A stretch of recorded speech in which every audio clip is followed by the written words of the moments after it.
14ஆம் அதிகாரத்தினுடைய 10ஆம் வசனத்தை வாசிப்போம். மனுஷனோ வென்றான், செத்த பின் ஒழிந்து போகிறான், மனுபுத்திரன் ஜீவித்து போன பின் அவன் எங்கே?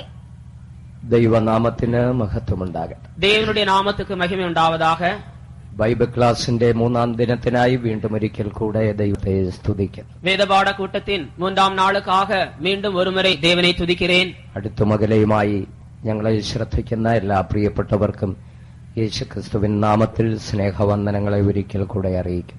அண்மையிலும் தூரத்திலும் இருந்து எங்களை கவனித்துக் கொண்டிருக்கிறதான அருமையானவர்களுக்கு ஒருமுறை கூட ஆண்டவராக இயேசு கிறிஸ்துவின் இனிய நாமத்தில் எங்கள் அன்பின் வாழ்த்துக்களை தெரிவித்துக் கொள்கிறோம். ഇന്ന് രാത്രി വേളയിലും പരിശുദ്ധാത്മാവ് തിരുവചനത്തിൽ മറഞ്ഞു കിടക്കുന്ന സത്യങ്ങൾ നമുക്ക് പൊരുൾ തിരിച്ചു തരുവാൻ പ്രാർത്ഥനയോടെ ദൈവസഭയിലായിരിക്കാം. இன்றைக்கு இரவிலேயும் கூட சத்திய வேதாகமத்தில் மறைந்து கிடக்கிறதான தெய்வீக சத்தியங்களின் உண்மையான கருத்தை தேவன் தாமே நமக்கு விளங்க செய்து தரும்படியாக நீங்கள் ஜெபத்துடன் இருக்கும்படியாய் கேட்டுக்கொள்கிறேன். ദൈവികമായ സത്യങ്ങൾ ഞങ്ങൾ പഠിപ്പിക്കുന്നതിന്റെ ഉദ്ദേശം വരുവാൻ പോകുന്ന നിത്യനാശമാകുന്ന നരകത്തിൽ നിന്ന് മനുഷ്യൻ വിടുവിക്കപ്പെടണം എന്നുള്ളതാണ്. தேவனுடைய தெய்வீகமான சத்தியங்களை நாங்கள் உங்களுக்கு கற்றுத் தருவது நோக்கம் என்னவென்றால் வரப்போகிறதான நித்திய நரகமாகிய அக்கினி கடலில் இருந்து எல்லா மனுஷர்களும் தப்புவிக்கப்பட வேண்டும் என்பதே எங்களுடைய நோக்கமாயிருக்கிறது. ഇന്ന് പിശാചിനാൽ കണ്ണുകൾ അന്ധമാക്കപ്പെട്ട് ആയിരക്കണക്കിന് 10,000കണക്കിന് മനുഷ്യർ അറിയാതെ നിത്യ തീപ്പൊയ്കയിലേക്ക് ഒഴുകിക്കൊണ്ടിരിക്കുകയാണ്. இன்றைக்கு பிசாசினாலே கண்கள் குருடாக்கப்பட்டு ஆயிரக்கணக்கான 10,000கணக்கான ஜனங்கள் நரக பாதாளத்தை நோக்கி பாய்ந்து கொண்டிருக்கிறார்கள். മനുഷ്യൻ തൻ പ്രാണനെ വിട്ടാൽ പിന്നെ അവൻ എവിടെ? மனுபுத்திரன் ஜீவித்து போன பின் அவன் எங்கே? അതൊരു ചോദ്യമാണ്. അതിന്റെ മറുപടിയാണ് ഈ ദിവസങ്ങളായി നാം ചിന്തിച്ചുകൊണ്ടിരിക്കുന്നത്. அது ஒரு கேள்வியாயிருக்கிறது. இந்த கேள்வியினுடைய பதிலைத்தான் இந்த நாட்களிலே நாம் தியானித்துக் கொண்டிருக்கிறோம். മനുഷ്യന്റെ ഇഹലോക ജീവിതം താൽക്കാലികമാണ്. மனுஷனுடைய இந்த உலக வாழ்க்கை தற்காலிகமானது. മരണം മൂലമായി മനുഷ്യൻ ഈ ലോകം വിട്ട് കടന്നു പോകുന്നു. மரணத்தின் மூலமாக மனுஷன் இந்த உலகத்தை விட்டு கடந்து செல்கிறான். അവൻ മറ്റൊരു ലോകത്തിലേക്ക് പോവുകയാണ്. அவன் വേറൊരു உலகத்திற்கு கடந்து செல்கிறான். അവൻ പോയി ചേരുന്ന ലോകത്തെയാണ് നാം രണ്ടായി തിരിക്കുന്നത്. அவன் போய் சேருகிற உலகத்தை தான் நாம் இரண்டாக பிரிக்கிறோம். സകല പാപം ദുഷ്ടന്മാരും പോയി ചേരുന്ന പാതാളം, சகல பாவிகளும் துன்மார்க்கரும் போய் சேருகிறதான பாதாளம், നീതിമാന്മാർ പോയി ചേരുന്ന പറുദീസ്, நீதிமான்கள் போய் சேருகிறதான பரதீசு. ഈ പാതാളം പറയുന്ന ഭൂമിയുടെ അധോഭാഗത്താണ്. பாதாளம் என்று சொல்லப்படுவது பூமி தாழ்விடங்களில் இருக்கு. ഭൂമിയുടെ അധോഭാഗത്തെ ഈ സ്ഥലങ്ങളെ 3ആയി തിരിക്കുന്നു എന്ന് കഴിഞ്ഞ ദിവസങ്ങളിൽ ഓർപ്പിച്ചു. பூமியின் தாழ்விடங்களில் காணப்படுகிற இந்த பாதாளம் என்பது கடனளித்தோம். ഒന്നാമത്തെ സ്ഥലത്തിന് യാതനാ സ്ഥലം എന്ന് പറയുന്നു. முதலாவது இடத்திற்கு வேதனையுள்ள இடம் என்று சொல்லப்பட்டிருக்கிறது എന്ന് 1-ാം ദിനത്തിൽ ചിന്തിപ്പാനിടയായി. யார் யார் அங்கே போய் சேருவார்கள் என்பதை 1ஆம் நாளில் நாம் தியானித்தோம். 2-ാം സ്ഥലത്തിന് ഏറ്റവും പുറത്തുള്ള ഇരുട്ട് എന്ന് പറയുന്നു. இரண்டாவது இடத்திற்கு மிகவும் புறம்பான இருள் சொல்லப்பட்டிருக்கிறது. ഇംഗ്ലീഷിൽ ഔട്ട് ഡാർക്ക്നെസ് എന്നും ഗ്രീക്കിൽ ടാർട്ടറസ് എന്നും പദം ഉപയോഗിച്ചിരിക്കുന്നു. ஆங்கிலத்திலே அவுட் டார்க்னஸ் என்றும் கிரேக்க பதம் டார்டரஸ் என்றதான வார்த்தை உபயோகித்திருக்கிறது. ഇത് ഭൂമിയുടെ അധോഭാഗത്തുള്ള ഒരിടമാണ്. இது பூமியின் தாழ்விடங்களிலுள்ள ஒரு இடமாயிருக்கிறது. യാതനാസ്തയുടെ ഭീകരമാണ് ഏറ്റവും പുറത്തുള്ള ഇരുട്ട്. வேதனையுள்ள இடத்தை பார்க்கிலும் சற்று அதிக பயங்கரமானது தான் மிகவும் புறம்பான இருள். കഠിനമായ ചൂട് അവിടെ ഉണ്ടായിരിക്കും. பயங்கரமான உஷ்ணம் அங்கே உண்டாயிருக்கும். അതേ സമയത്ത് ഭയാനകമായ ഇരുട്ട് അവിടെ ചൂഴ്ന്നിരിക്കുന്നതായി കാണാം. அதே வேளையிலே பயங்கரமான இருள் அதை சூழ்ந்திருக்கிறதாக உண்டு. നരകത്തിൽ എല്ലായിടത്തും ഉള്ള ഒരു പൊതുവായ അനുഭവമാണ് കരച്ചിലും പല്ലുകടിയും. എങ്കിലും ഈ ഏറ്റവും പുറത്തുള്ള ഇരുട്ടിൽ ഇത് അധികമായി കേൾക്കാൻ കഴിയും. மிகவும் நரகத்தினுடைய எல்லா பகுதிகளிலேயும் அதிகமாக காணப்படுவதுதான் அழுகையும் பற்கடிப்பும். ஆனாலும் இந்த புறம்பான இருள் என்று சொல்லப்படுகிறதான இடத்தில் കഴിഞ്ഞ അല്പമായി ചിന്തിച്ചു போவார்கள் என்பதை குறித்து പുറത്തുള്ള ഇരുട്ടിൽ സൂക്ഷിച്ചിരിക്കുന്നു. ஒன்று, தங்களுடைய ஆதி மேன்மையை காத்துக்கொள்ளாத தூதர்களை நித்திய நாளுக்காக தேவன் சங்கிலிகளினாலே கட்டி புறம்பான இருளிலே அடைத்து வைத்திருக்கிறார். യൂദായുടെ ലേഖനം 6-ാം വാക്യത്തിൽ അത് വായിക്കും. யூதா நிருபம் 6ஆம் வசனத்திலே அதை வாசிக்கிறோம். രണ്ടാമത്, രാജ്യത്തിന്റെ പുത്രന്മാരെ ഏറ്റവും പുറത്തുള്ള ഇരുട്ടിലേക്ക് തള്ളിക്കളയുമെന്ന് മത്തായിയുടെ സുവിശേഷം 8:12 വായിക്കുന്നു. இரண்டாவதாக, ராஜ்யத்தின் புத்திரர் மிகவும் புறம்பான இருளிலே தள்ளப்படுவார்கள் என்று மத்திய சுவிசேஷம் 8ஆம் அதிகாரம் 12ஆம் வசனத்திலே வாசித்தோம். മൂന്നാമതായി, കല്യാണ വസ്ത്രം നിഷേധിച്ചവർ ഏറ്റവും പുറത്തുള്ള ഇരുട്ടിലേക്ക് തള്ളപ്പെടും. மூன்றாவதாக, கல்யாண வஸ்திரத்தை தரித்திராதபடிக்கு விட்டுவிட்ட மனிதன் அவன் மிகவும் புறம்பான இருளிலே தள்ளப்பட்டான். മത്തായിയുടെ സുവിശേഷം 22:12 மத்திய அதிகாரம் 13 കാലമാരും ചെയ്യാത്ത ദസ്തുലേക്ക് நான்காவதாக, தாளரை பெற்றுக் கொண்ட அந்த தாளந்தை வியாபாரம் செய்யாத பொல்லாதனும் சோம்பனுமான அந்த ஊழியக்காரன் மிகவும் புறம்பான இருளிலே தள்ளப்பட்டான். മത്തായിയുടെ സുവിശേഷം 25:30. மத்தேயுவின் சுவிசேஷம் 25:30. നാലാമത്, ദുഷ്ടദാസൻ യജമാനൻ വരുവാൻ താമസിക്കുന്നു എന്ന് കണ്ട് കൂട്ടുദാസന്മാരെ അടിക്കുകയും കുടിയാന്മാരോടുകൂടെ തിന്നുകുടിക്കുകയും ചെയ്ത ആ ദുഷ്ടദാസനെ ഏറ്റവും പുറത്തുള്ള ഇരുട്ടിലേക്ക് തള്ളിക്കളയും. கடைசியாக எஜமானன் வர நாள் செல்லும் என்று தன் உடன் வேலைக்காரரை அடிக்கவும் வெறியரோடு இருக்கவும் புசிக்கவும் குடிக்கவும் தலைப்பட்ட அந்த பொல்லாத ஊழியக்காரன் தள்ளப்பட்டான் என்பதை கவனித்தோம். മത്തായിയുടെ സുവിശേഷം 24:48. സുവിശേഷം 24:48. ഒടുവിലായി ഏറ്റവും പുറത്തേക്ക് തള്ളപ്പെടുന്നത് കപത്തിക്കാരാണ്. மிகவும் கடைசியாக புறம்பான இருளிலே தள்ளப்படுவது மாயக்காரர்கள். മത്തായിയുടെ സുവിശേഷം 24:51 വാക്യം പഠിക്കുമ്പോൾ மத்தேயுவின் சுவிசேஷம் 24:51 வாசிக்கும் போது അവർക്ക് കപടഭക്തിക്കാരോടൊപ്പം പങ്കു കൽപ്പിക്കും, അവിടെ കരച്ചിലും പല്ലുകടിയും ഉണ്ടാകും. அவர்களுக்கு மாயக்காரரோட பங்கு நியமே அழுகையும் பற்கடிப்பும் உண்டாயிருக்கும். കർത്താവായി യേശുക്രിസ്തു ഇഹലോകത്തിലായിരുന്നപ്പോൾ പാപികളെയും ചുങ്കക്കാരെയും സ്നേഹത്തോടെ സ്വീകരിച്ചു. கர்த்தராகிய இயேசு கிறிஸ்து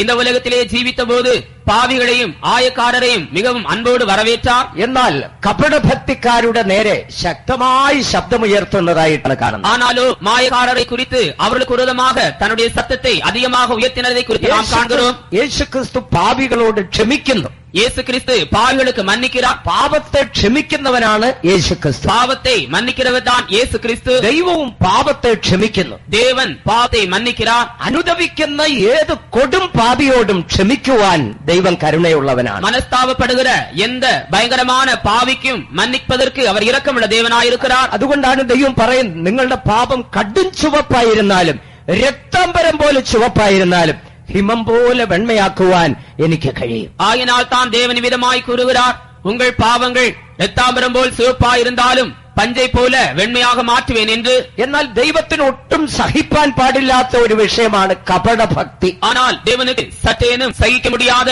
ஒரு காரியம்தான் மாயமாலமான ஜீவியம். ഒരു കപടഭക്തിക്കാരനോട് ദൈവം അല്പം പോലും വിട്ടുവീഴ്ച കാണിക്കുന്നില്ല. ஒரு மாயமாலக்கார தேவன் கொஞ்சமும் கூட இரக்கம் காட்டுவதே இல்லை. യഥാർത്ഥ ഭക്തന്മാരുടെ ഇടയിൽ കപടഭക്തിക്കാരെ തിരിച്ചറിയാൻ ബുദ്ധിമുട്ടാണ്. உண்மையான பக்தியுள்ளவர்களுடைய மத்தியிலே மாயமாலக்காரரை கண்டுபிடிப்பது சற்று கடினமாகவே உள்ளது. ഒറ്റ നോട്ടത്തിൽ യഥാർത്ഥ ഭക്തനെയും കപടഭക്തിനെയും തിരിച്ചറിയാൻ പറ്റില്ല.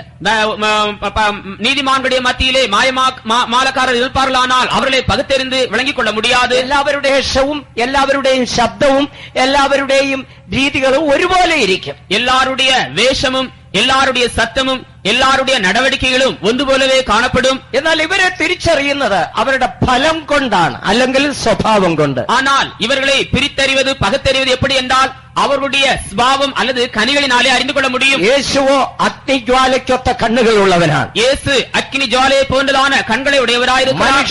മനുഷ്യന്റെ മുഖത്തെ നോക്കുന്നു, ദൈവമോ ഹൃദയങ്ങളെ ശോധന ചെയ്യുന്നു. மனுஷன் மனிதனுடைய முகத்தை பார்க்கிறான், தேவனோ மனுஷனுடைய இருதயங்களை சோதித்தறிகிறார். ഒരു കപടഭക്തിക്കാരന്റെ അന്തർലീൻ അവനിൽ അടങ്ങിയിരിക്കുന്ന സ്വഭാവം എന്തൊക്കെയാണ്? ஒரு മയമാലക്കാരനുடைய உள்ளே அடங்கியிருக்கிறதான அவனுடைய சுபாவங்கள் தான் என்ன? യേശു പറയുകയുണ്ടായി, ഫലം കൊണ്ട് വൃക്ഷത്തെ അറിയാമെന്ന്. இயேசு கிறிஸ்து இவ்விதமாக கூறினார், அவர்களுடைய கனிகளினாலே அவர்களை அறிவீர்கள். ഒരിക്കലും മുള്ളിൽ നിന്ന് മുന്തിരിപ്പഴവും ഞെരിഞ്ഞലിൽ നിന്ന് അത്തിപ്പഴവും പറിക്കാൻ കഴിയില്ല. ஒருபோதும் முள்ளிலிருந்து திராட்சை பழங்களையும் நெரிஞ்சிலிருந்து அத்திப்பழங்களையும் பறிக்க முடியாது. ഒരു വൃക്ഷത്തിന്റെ ഫലത്തിൽ നിന്ന് അതിന്റെ സ്വഭാവത്തെ തിരിച്ചറിയും. ஒரு மரத்தினுடைய கனியிலிருந்து அதனுடைய சுபாவத்தை விளங்கிக் கொள்ள முடியும். ഇതുപോലെ യേശുക്രിസ്തു കപടഭക്തിക്കാരെ അവരുടെ സ്വഭാവത്തെ എടുത്തു കാണിക്കുക. இதை போலவே மாயமாலக்காரரை குறித்து ஆண்டவராக இயேசு கிறிஸ்து அவருடைய சுபாவங்களை எடுத்து சொல்லுகிறார். ഞാനൊരു കപടഭക്തിക്കാരൻ എന്ന് പറയുന്നത് തന്നെ എല്ലാവർക്കും ലജ്ജാകരമായ ഒരു കാര്യമാണ്. நான் ஒரு மாயமாலக்காரன் என்று சொல்லுகிற இந்த காரியம் தானே அனைவருக்கும் முன்பாகவும் வெட்கத்தை உண்டாக்குகிற ஒரு காரியமாகிறது. ആരും അങ്ങനെ ഒരു പേര് കേൾക്കാൻ ഒരിക്കലും ഇഷ്ടപ്പെടുന്നില്ല. யாருமே அப்படிப்பட்டதான ஒரு பெயரை கேட்பதற்கு ஒருபோதும் விரும்புவதில்லை. ഞാനൊരു നല്ല ഭക്തനാണെന്ന് എല്ലാവരും എന്നെ കുറിച്ച് പറഞ്ഞാൽ എനിക്ക് വളരെ സന്തോഷം. நான் ஒரு நல்ல பக்தி உள்ளவன் என்று எல்லாரும் என்னை குறித்து சொல்வார்களானால் நான் மிகவும் சந்தோஷப்படுவேன். എന്നാൽ ഒരു കപടഭക്തിക്കാരൻ എന്ന പേര് കേൾക്കാൻ പോലും ഇഷ്ടപ്പെടുന്നില്ല. ஆனாலும் ஒரு மாயமாலக்காரன் என்று சொல்லப்படுகிற அந்த வார்த்தையை கூட கேட்பதற்கு விருப்பப்படுவதில்லை. ഇവിടെ ഇരിക്കുന്നവരിൽ കപടഭക്തിക്കാർ ആരെങ്കിലും ഉണ്ടെങ്കിൽ കൈപൊക്കാൻ പറഞ്ഞാൽ ഒരു വ്യക്തി പോലും പൊക്കുകയില്ല, ഉണ്ടെങ്കിൽ തന്നെ പൊക്കുകയില്ല. இங்கே இருக்கிறதான யாராவது மாயமாலக்காரர் இருப்பீர்களானால் கரத்தை உயர்த்துங்கள் என்று சொன்னால் நீங்கள் ஒருவராயிலும் உயர்த்த மாட்டீர்கள், இருந்தாலும் கூட உயர்த்த மாட்டீர்கள். കാരണം അങ്ങനെ ഒരു പേര് തന്നെ ഇഷ്ടപ്പെടുന്നില്ല. ஏனென்றால் அப்படிப்பட்டதான ஒரு பெயர் கூட விருப்பப்படுவதில்லை. എന്നാൽ അറിഞ്ഞോ അറിയാതെയോ 1% കപടഭക്തിക്കാരായി ജീവിക്കുന്നു എന്നുള്ളതാണ് സത്യം. ஆனால் அறிந்தோ அறியாமலோ தெரிந்தோ தெரியாமலோ 1% மாயமாலக்காரராய் ജീവിப்பார்கள் என்பது ஒரு உண்மையான ஒரு சத்தியம். അവരുടെ സ്വഭാവത്തിൽ നിന്ന് അവരെ തിരിച്ചറിയാം. அவர்களுடைய சுபாவங்களில் இருந்து அவர்களை நாம் விளங்கிக் கொள்ளலாம். ഒന്നാമതായി മത്തായിയുടെ സുവിശേഷം 7-ാം അധ്യായം 5-ാം വാക്യം വായിക്കുമ്പോൾ, മത്തേയിയുടെ സുവിശേഷം 7-ാം അധ്യായത്തിന്റെ 5-ാം വചനത്തെ വാസിക്കുമ്പോൾ കപടഭക്തിക്കാരുടെ ഒരു സ്വഭാവത്തെ അവിടെ വെളിപ്പെടുത്തും. മായക്കാരരുടെ ഒരു സ്വഭാവത്തെ കുറിച്ച് അങ്ങേ നാം വാസിക്കുന്നു. അവരുടെ പ്രത്യേകത സ്വന്തം കണ്ണിൽ കോലിരിക്കവേ മറ്റുള്ളവരുടെ കണ്ണിലെ കരടെടുക്കാൻ ഓടി നടക്കും. அவருடைய ஒரு காரியம் என்னவென்றால், தங்களுடைய சொந்த கண்ணிலே ஒரு கோல் அல்லது ஒரு கம்பு இருக்கிறதான வேளையில் தானே அடுத்தவருடைய கண்ணில் இருக்கிறதான தூசியை எடுத்துப்படும்படியாய் வகை பார்ப்பார்கள். സ്വന്തം കണ്ണിൽ നീണ്ട ഒരു ഉത്തരം ഇരിക്കുന്ന ഒരു പില്ലർ ഇങ്ങനെ സ്വന്തം കണ്ണിൽ ഇരിക്കുന്നു. അത് വെച്ചുകൊണ്ടാണ് മറ്റുള്ളവരുടെ കണ്ണിലെ കരടെടുക്കാൻ ഓടി നടക്കുന്നത്. தன்னுடைய சொந்த கண்ணிலே ஒரு நீண்ட உத்தரம் காணப்படுகிறது.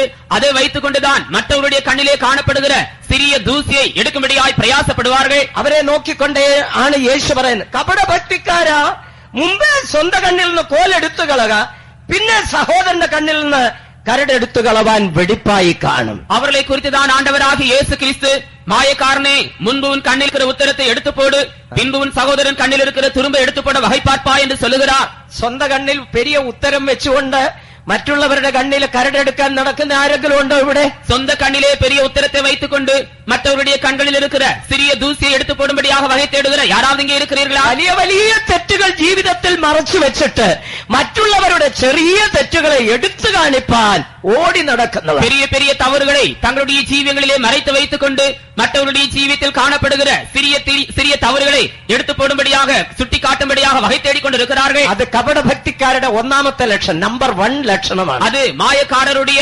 சுபாவத்தினுடைய 1வது பகுதி. രണ്ടാമത് മത്തായിയുടെ സുവിശേഷം 15-7 മുതൽ 9 വരെ പഠിക്കുമ്പോൾ, 2வது மத்தேயுவின் சுவிசேஷம் 15-ാം അധികാരം 7-ാം വചനത്തിലിருந்து 9-ാം വചനം വരയ്ക്കും വാസിക്കുമ്പോൾ, അവർ അധരം കൊണ്ട് ദൈവത്തെ ബഹുമാനിക്കുന്നു, ഹൃദയമോ ദൈവത്തെ വിട്ട് അകന്നിരിക്കുന്നു. அவர்கள் தங்களுடைய உதடுகளினால் தேவனை கனமண்ணுகிறார்கள், இருதயமோ எனக்கு தூரமாய் விலகி இருக்கிறது. 15-7 വാക്യത്തിൽ അങ്ങനെയാണ്, കപടഭക്തിക്കാരെ നിങ്ങളെ കുറിച്ച് യെശയ്യാവ് ഇങ്ങനെ പറഞ്ഞിരിക്കുന്നു. 15-ാം അധികാരത്തിന്റെ 7-ാം വചനത്തിലെ വിധമായി கூறுகிறார், மாயக்காரரே, உங்களை குறித்து യേശയ്യാ தீர்க்கதரிசி விதமாய் கூறுகிறான் என்று சொல்கிறார். അധരം കൊണ്ട് എന്നെ ബഹുമാനിക്കുന്നു, நீங்களோ உங்களுடைய உதடுகளினால் என்னை கனமண்ணுகிறீர்கள், എങ്കിലും അവരുടെ ഹൃദയം എന്നെ വിട്ട് അകന്നിരിക്കുന്നു. ஆனாலோ அவருடைய இருதயம் எனக்கு ദൂരമായിരിക്കുന്നത്. മാനുഷിക കൽപ്പനകളായ ഉപദേശങ്ങളെ അവർ പഠിപ്പിക്കുന്നത് കൊണ്ട് എന്നെ വ്യർത്ഥമായി ഭജിക്കുന്നു. മനുഷ്യരുടെ കൽപ്പനകളെ ഉപദേശങ്ങളായി ബോധിത്ത് വീണായി എനിക്ക് ആരാധന ചെയ്യുகிறார்கள். അധരം കൊണ്ട് അല്ലെങ്കിൽ നാവ് കൊണ്ട് ദൈവമേ യേശുവേ എന്ന് വിളിക്കുന്ന കേട്ടാൽ വൃക്ഷം പോലും ചാഞ്ഞു വരും. உதடுகளினாலே அல்லது நாவினாலே தேவனே என்று அவர்கள் அழைக்கும் போது மரங்களின் கிளைகளும் கூட தானாக கீழே இறங்கி வரும். അതേ സമയത്ത് ഹൃദയത്തിനകത്തേക്ക് കയറി നോക്കിയാൽ ദൈവത്തിനും അവിടെ സ്ഥാനമില്ല, യേശുവിനും അവിടെ സ്ഥാനമില്ല. அதே வேளையில் இருதயத்தினுள்ளே சோதித்து பார்த்தால் தேவனுக்கும் அங்கே இடமில்லை, இயேசுவுக்கும் அங்கே இடமில்லை. ഹൃദയത്തിനകത്ത് സാത്താനും സകല പാപങ്ങളും അശുദ്ധികളും കുടികൊള്ളുന്നു. இருதயத்திற்குள்ளே சாத்தானும் சகல பாவங்களும் அசுத்தங்களும் உள்ளே குடியிருக்கிறது. അതേ സമയത്ത് നാവ് കൊണ്ട് ദൈവമേ ദൈവമേ ദൈവമേ എന്ന് വിളിക്കുന്നു. ஆனால் അതേ വേളയിൽ നാവിനാലേ ദേവനേ ദേവനേ ദേവനേ என்று அழைக்கிறார்கள். ഒരിക്കലും ദൈവം ആ വിളി അംഗീകരിക്കുന്നില്ല. ஒருபோதும் தேவன் அந்த அழைப்பை ஏற்றுக்கொள்வதில்லை. അവരെ നോക്കിക്കൊണ്ട് ദൈവം എന്തായിരിക്കും മറുപടി പറയുന്നത്? அவர்களை பார்த்து தேவன் பதில் கொடுக்கிறதான காரியம் தான் என்ன? കപടഭക്തിക്കാരെ, നിങ്ങൾ അധരം കൊണ്ട് എന്നെ ബഹുമാനിക്കുന്നു, மாயக்காரரே, நீங்கள் உங்கள் உதடுகளினால் என்னை கனமண்ணுகிறீர்கள், പക്ഷേ നിങ്ങളുടെ ഹൃദയത്തിൽ എനിക്ക് സ്ഥാനമില്ല. ஆனாலோ உங்கள் இருதயத்தில் எனக்கு இடமில்லை. ദൈവം ഇന്ന് നമ്മുടെ ഹൃദയത്തിൽ സ്ഥാനം തേടുന്നു. தேவன் இன்று நம்முடைய இருதயத்திலே இடத்தை கேட்டுக்கொண்டிருக்கிறார். പലർക്കും ദൈവത്തിന് പലതും കൊടുക്കാൻ ഇഷ്ടമുണ്ട്, ഹൃദയം മാത്രം കൊടുക്കുകയല്ല. ஆனால் பலருக்கும் தேவனுக்கு அநேக காரியங்களை கொடுப்பதற்கு விருப்பம் உண்டு, இருதயத்தையோ கொடுப்பதற்கு விருப்பம் இல்லை. പണം വേണമെങ്കിൽ വേണ്ടുവോളം വാരി വാരി തമ്പുരാന് കൊടുക്കും. பணம் வேண்டுமானால் தேவையான அளவு அள்ளி அள்ளி தேவனுக்கு கொடுப்பார்கள். ഹൃദയം കൊടുക്കുന്ന കാര്യം എന്തോ ബുദ്ധിമുട്ട്. ஆனால் இருதயத்தை கொடுக்கிற காரியமோ மிகவும் கடினமாயிருக்கிறது. ദൈവമേ നീ എന്ത് ചോദിച്ചാലും തരാം, പക്ഷെ ഹൃദയം ചോദിക്കരുത്, തരാൻ പ്രയാസമാണ്. தேவனே நீர் எதை கேட்டாலும் நான் தருகிறேன், ஆனாலோ இருதயத்தை நீர் கேட்பீரானால் தர முடியாது. ദൈവത്തിന് മനുഷ്യന്റെ പണമല്ലേണ്ടത്, தேவனுக்கு மனுஷனுடைய தேவையில்லை. ഇവയെല്ലാം ദൈവം വാക്കുകൊണ്ടുണ്ടാക്കി. இவை எல்லாவற்றையும் தேவன் இந்த பூமியை உண்டாக்குவதற்கு அல்லது சிருஷ்டிப்பதற்கு தேவன் ஒரு வார்த்தை கட்டளையிட்டால் போதும்.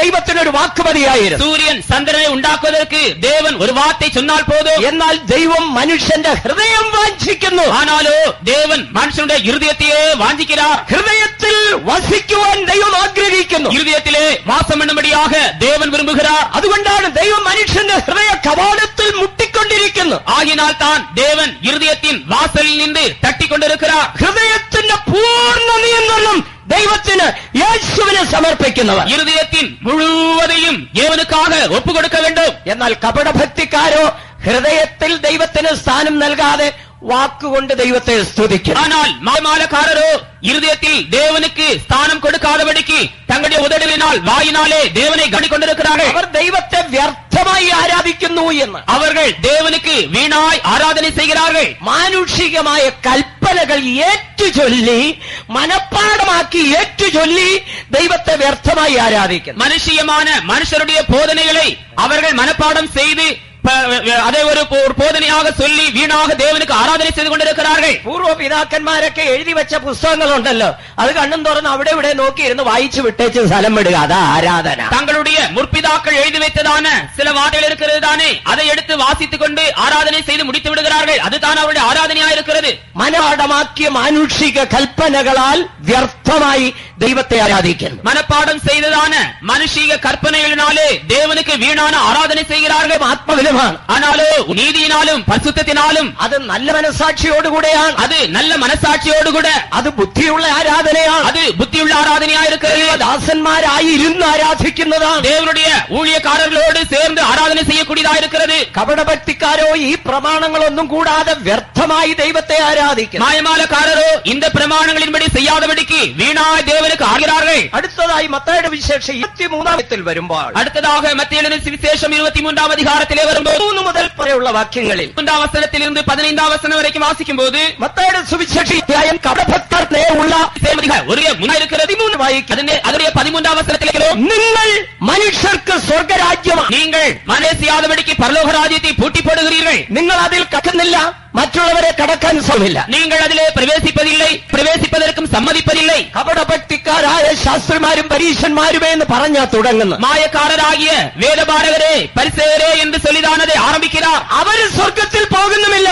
ഒരുവൻ സ്വർഗത്തിൽ പോകാൻ ആഗ്രഹിച്ചാൽ അവനെ പ്രവേശിപ്പിക്കുന്നതും அவர்கள் பரலோகத்திற்கு செல்வதுமில்லை, ஒருவன் பரலோகத்திற்கு செல்ல வேண்டும் என்று விரும்பினாலும் அவர்கள் விடுவதுமில்லை. ഇന്ന് എത്രയോ പരമാർത്ഥികൾ ഇങ്ങനെ തടയപ്പെട്ട് നിൽക്കുകയാണ്. இன்றைக்கு எத்தனையோ உத்தமர்கள் இவ்விதமாய் தடை பண்ணப்பட்டிருக்கிறார்கள். കപടഭക്തിക്കാർ സ്വർഗ രാജ്യത്തിന്റെ വാതിൽ അടയ്ക്കും. மாயக்காரர் பரலோக ராஜ்யத்தின் வாசலை பூட்டி போடுகிறார்கள். ദൈവത്തിന്റെ പരിശുദ്ധമാവ് മാനസാന്തരത്തെ കുറിച്ചുമായി പറയവേ, தேவனுடைய பரிசுத்த ஆவியானவர் மனம் திரும்புதலை குறித்து தெளிவாக சொல்லிக் கொண்டிருக்கவே, വിശ്വാസ സ്നാനത്തെ കുറിച്ച് വ്യക്തമാക്കി കൊടുക്കവേ, விசுவாச ஞானஸ்நானம் பெற்றுக் கொள்ளுகிற காரியத்தை தெளிவாக எடுத்து சொல்லவே, പരിശുദ്ധാത്മാവിന്റെ അഭിഷേകത്തെ കുറിച്ച് വ്യക്തമായി പഠിപ്പിക്കവേ, சுத்தாவினுடைய அபிஷேகத்தை குறித்து தெளிவாக எடுத்து சொல்லும் போது தானே ഇതൊന്നും വേണ്ട, ഇതൊക്കെ വെറുതെ പറയുന്നതാണെന്ന് പറഞ്ഞ അനേക പരമാർത്ഥികളുടെ മനസ്സിനെ എടുത്തു കളയുന്നു. இவை ஒன்றும் தேவையில்லை, இவைகளெல்லாம் வீணான காரியங்கள் என்று சொல்லி அநேக உத்தம இருதயங்களை அவர்கள் தடை செய்து விடுகிறார்கள். അപ്പോസ്തല പ്രവൃത്തി 13 അധ്യായത്തിൽ അങ്ങനെ ഒരു മനുഷ്യനെ കാണാൻ കഴിയും. அப்போஸ்தலருடைய நடபடிகள் 13 அதிகாரத்திலே அவிதமாக ஒரு மனுஷனை காண்கிறோம். തന്റെ പേര് ബർയേശു എന്നാണ്. அவனுடைய பெயர் பர்யேசு. അപ്പോസ്തലനായ പൗലോസ് സുവിശേഷ പ്രചരണ പര്യടനാർത്ഥം പാഫോസ് എന്ന ദ്വീപിലെത്തി.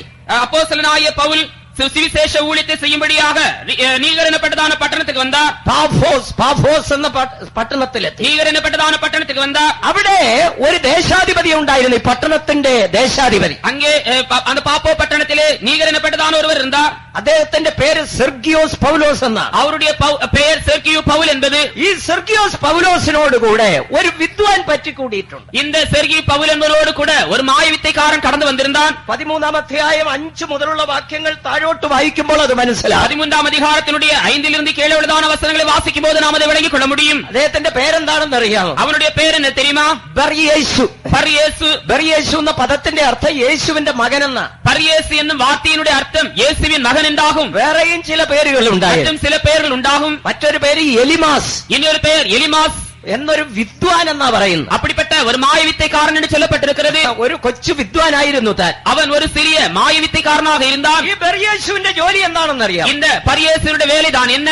സെർഗിയോസ് പൗലോസ് എന്ന ദേശാധിപതിയോട് പറ്റിയിരിക്കുക. செர்கியு பவுல் என்கிற தேசாதிபதியோடு இவன் சேர்ந்திருந்தான். അപ്പോസ്തലനായ പൗലോസ് ദൈവിക സത്യങ്ങളെ വെളിപ്പെടുത്തി കൊടുക്കുമ്പോ அப்போஸ்தலனாகிய பவுல் தெய்வீக சத்தியங்களை எடுத்துக் கொடுக்கிறதான வேளையில் ദേശാധിപതിയുടെ വിശ്വാസത്തെ മറിച്ചു കളയുന്നു. അതാണ് ഇദ്ദേഹത്തിന്റെ ജോലി. தேசாதிபதியினுடைய விசுவாசத்தை தடை செய்து விடுகிறான். அதுதான் இவனுடைய உத்தியோகம். പേര് നല്ലതാണ്, ബർയേശു, യേശുവിന്റെ മകൻ. பேர் நல்லதுதான், பரியேசு, இயேசுவின் மகன். ഉദ്യോഗം നേർവഴികളെ മറിക്കുന്ന, സത്യവഴികളെ മറിച്ചു കളയുക. உத்தியோகம் அல்லது வேலை என்னவென்றால் உண்மையான வழியிலிருந்து மனுஷர்களை வழி தவற செய்வதே.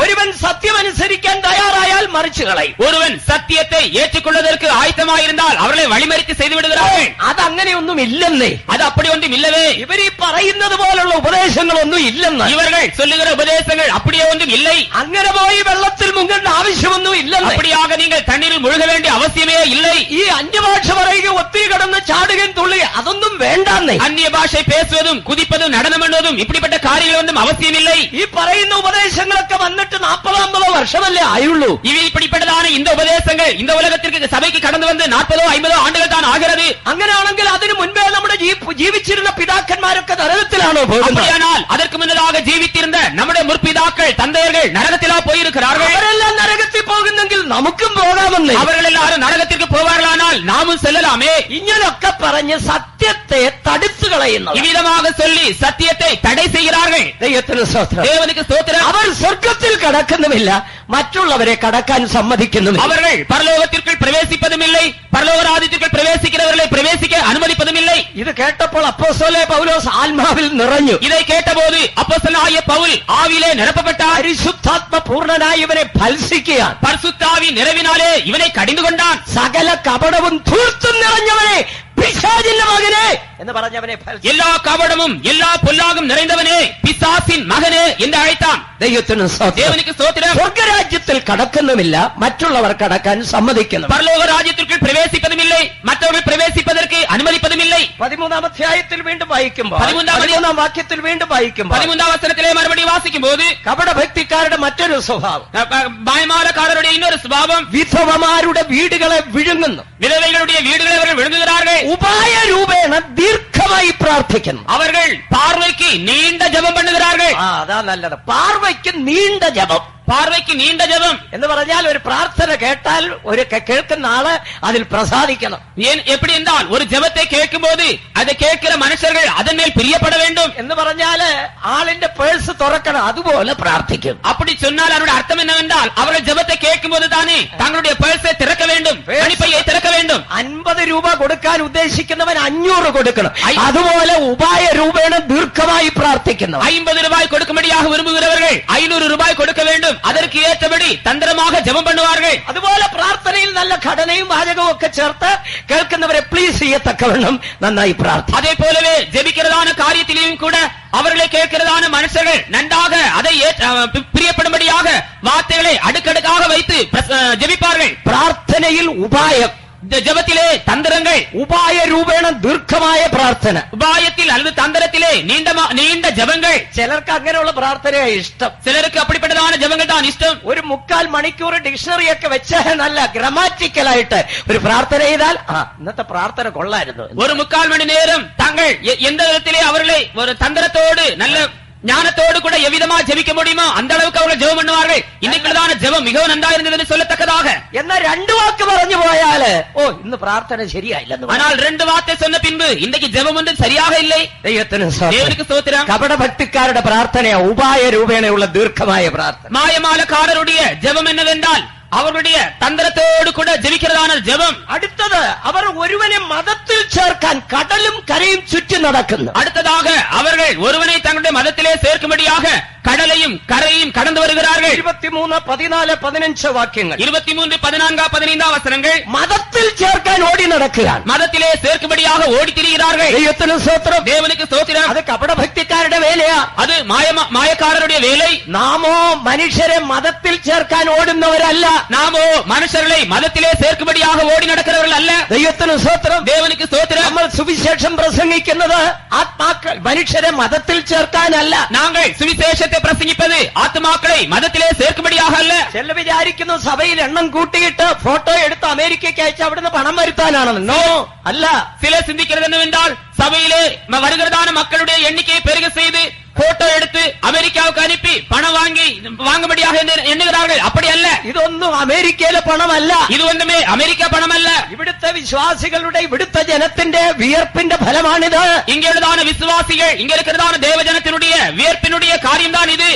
മതത്തിൽ ആളെ ചേർക്കുക എന്നുള്ളതല്ല ഞങ്ങളുടെ ലക്ഷ്യം. ജനങ്ങളെ മതത്തിലെ சேர்க்க வேண்டும் என்பது எங்களுடைய நோக்கமல்ல. സുവിശേഷം പ്രസംഗിക്കുന്ന പാപത്തിൽ നിന്ന് മനുഷ്യൻ വിടുവിക്കപ്പെടണം. സുവിശേഷത്തെ പ്രസംഗിപ്പത് പാപത്തിൽ നിന്ന് ജനങ്ങൾ വിടുതലയാക്കപ്പെട வேண்டும் என்பது, നരകത്തിൽ നിന്ന് വിടുവിക്കപ്പെടണം. നിത്യ നരകത്തിൽ നിന്ന് വിടുതലയാക്കപ്പെട வேண்டும் என்பது, മനുഷ്യൻ ദൈവരാജ്യത്തിന് അവകാശിയായി തീരണം. മനുഷ്യൻ ദേവനുടെ രാജ്യത്തിற்கு சுதந்திரவாளியாய் மாற்றப்பட வேண்டும். എന്നാൽ കപടഭക്തിക്കാരോ മതത്തിൽ ആളെ ചേർക്കാൻ ഓടി നടക്കും. ஆனாலோ மாயமாலக்காரரோ தங்களுடைய மதத்திலே ஜனத்தை சேர்க்கும்படியாக ஓடி திரிகிறார்கள். ചേർത്ത ശേഷം ഇരട്ടിച്ച നരകയോഗ്യരാക്കി തീർക്കും. அவர்களை சேர்த்த பின்பு இரட்டிப்பான நரகத்திற்கு பாத்திரவான்களாய் மாற்றுகிறார்கள். ആത്മാക്കളെ സ്വർഗരാജ്യത്തിൽ കൊണ്ടുപോയി എത്തിക്കുവാൻ അവരെ കൊണ്ട് കഴിയുന്നില്ല. ஆத்மாக்களை பரலோக ராஜ்யத்தில் கொண்டு போய் சேர்ப்பதற்கு அவர்களாலோ முடியவில்லை. അതിനേറ്റവും ഉപദേശം അവരുടെ പക്കലില്ല. அதற்கேற்றதான உபதேசம் அவர்களுடைய பகுதியிலே இல்லை. ഏറ്റവണ്ണം നടത്തുവാൻ അവർക്ക് കഴിയുന്നില്ല. ஏற்றபடி அவர்களை நடத்துவதற்கு முடியவில்லை. എന്നാൽ ദൈവസന്നിധിയിൽ നിന്നുകൊണ്ട് ഞങ്ങളുടെ പ്രാഗൽഭ്യത്തെ പറയട്ടെ. ஆனாலோ தேவனுடைய சன்னிதானத்தில் நின்று கொண்டு எங்களுடைய நல்மனசாட்சியை நாங்கள் சொல்லட்டும். ഒന്ന്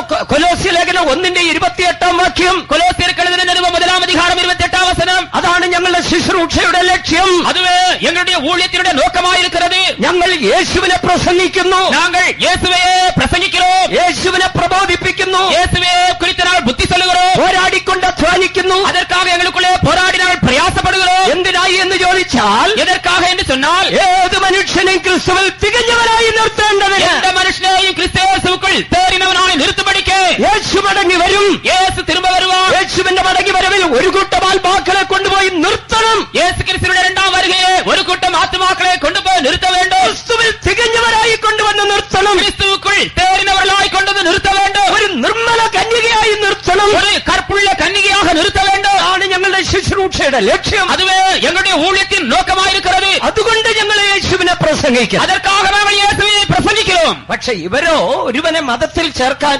കടലും കരയും ചുറ്റി നടക്കും. ஆனாலோ இவர்கள் ஒருவரை மதத்திலே சேர்க்கும்படியாக கடலையும் கரையும் சுற்றி நடக்கிறார்கள். വിശദീകരിക്കുകയാണെങ്കിൽ ഇനി ഏറെയുണ്ട്. விவைப்பதற்கு இன்னும் ஏராளம் உண்டு. 23-ാം വാക്യം വായിക്കുമ്പോൾ 23-ാം அதிகாரம் 23-ാം വചനത്തിൽ വാസിക്കുമ്പോൾ ഭക്തിക്കാരുടെ അടുത്ത സ്വഭാവം കാണും. மாயமாலக்காரருடைய அடுத்த சுபாவம், സകലത്തിലും ദശാംശം കൊടുക്കും. எல்லாவற்றிலும் தசமபாகம் கொடுக்கிறார்கள். ചതകുപ്പ, തുളസി, ജീരകം, തുളസി, ചതകുപ്പ, ജീരകം ഇവയിലെല്ലാം പതാരം കൊടുക്കും. ஒருத்தலாம் வெந்தயம், சீரகம் இவை எல்லாவற்றிலும் தசமபாகம் கொடுக்கிறார்கள். ന്യായപ്രമാണത്തിൽ ഘനമേറിയവ ത്യജിച്ചു കളയും. நியாயப்பிரமாணத்தில் விசேஷித்திருக்கிறவைகளையோ விட்டு விடுகிறார்கள். ചിലര് വിചാരിക്കുന്ന അവരുടെ പാപപ്രവർത്തികൾ ഈ ചെയ്യുന്ന നീതികൾ കൊണ്ട് കഴുകിക്കളയുമെന്ന്. சிலர் சிந்திக்கிறது என்னவென்றால் தங்களுடைய பாவக்கிரியைகளுக்கு தாங்கள் செய்கிற நீதியின் கிரியைகள் மூலமாக ஒரு விமோசனம் உண்டாகும் என்று. ഏത് ദോഷം ചെയ്താലും വേണ്ടില്ല, ഏത് ദോഷം ചെയ്താലും, எந்த தீமை செய்தாலும் பரவாயில்லை, കാണിക്ക മണ്ഡപത്തിൽ പോയി ഒരു 50 പൈസ ഇട്ടേച്ചാൽ മതി. காணிக்க மண்டபத்திலே போய் ஒரு 50 பைசா காணிக்க போட்டால் போதும். ദൈവത്തിന് സ്തോത്രം. தேவனுக்கு ஸ்தோத்திரம். ചിലരാണെങ്കിൽ കാണുന്നിടത്തൊക്കെ ഇടും. சிலரோ என்றால் பார்க்கிற இடங்களில் எல்லாம் போடுவார்கள். കേരളത്തിൽ ഒരു വല്യമ്മച്ചി ഇങ്ങനെ കാണിക്ക ഇടുക. கேரளாவிலே ஒரு மூதாதையர் வித காணிக்கை போட்டார்கள். ഒരു കുരിശിന്റെ ചുവട്ടിലും കൊണ്ടുവന്നിട്ട് ஒரு குருசடியிலே அந்த காணிக்கை கொண்டு போட்டார்கள். ഒരു മുസ്ലിമിന്റെ കാണിക്ക മണ്ഡപത്തിലും, ஒரு முஸ்லிம் மண்டபத்திலேயும் போய் காணிக்கை போடுகிறார்கள். ഹൈന്ദവ മണ്ഡപത്തിലോ കാണിക്ക മണ്ഡപത്തിലും, ஒரு இந்து காணிக்கை மண்டபத்திலே அங்கேயும் போய் போடுகிறார்கள். കണ്ടോണ്ടിരുന്ന ഒരാൾ ചോദിച്ചു, എന്തിനാ അമ്മച്ചി 3 എടുത്തൂടെ ഇട്ടത്? இதை பார்த்துக் கொண்டிருந்த ஒரு நபர் அவர்களை நோக்கி, பாட்டி நீங்கள் ஏன் 3 இடங்களிலேயும் காணிக்க போடுகிறீர்கள் என்று கேட்டார்கள். പാട്ടിയമ്മ പറഞ്ഞ എന്താണെന്ന്, എവിടുന്ന് ആ നന്മ വരുന്നതെന്ന് ആർക്കറിയാവുന്നു. அந்த பாட்டி அவர்களுக்கு கொடுத்த பதில் என்னவென்றால், நன்மை எங்கிருந்து வருகிறது என்று யாருக்கு தான் தெரியும் என்றார்கள். ചെയ്ത പാപങ്ങളെല്ലാം കാണിക്ക കൊണ്ട് കഴുകിക്കളയുമെന്നാ. செய்த அனைத்து பாவங்களையும் காணிக்கையின் மூலமாக கழுவி விடுவார் என்று எண்ணுகிறார்கள். ന്യായപ്രമാണത്തിൽ ഘനമേറിയവ ത്യജിക്കുന്നു. நியாயப்பிரமாணத்திலே விசேஷித்தவைகளை விட்டு விடுகிறார்கள். അതേ സമയത്ത് ദശാംശം കറക്റ്റ് ആയിക്കോട്ടെ. அதே வேளையிலே தசமபாகத்தை சரியாய் கொடுக்கிறார்கள். ആരാധന ആരാധനാലയം പണിക്ക് 50,000 കൊടുക്കുന്നു.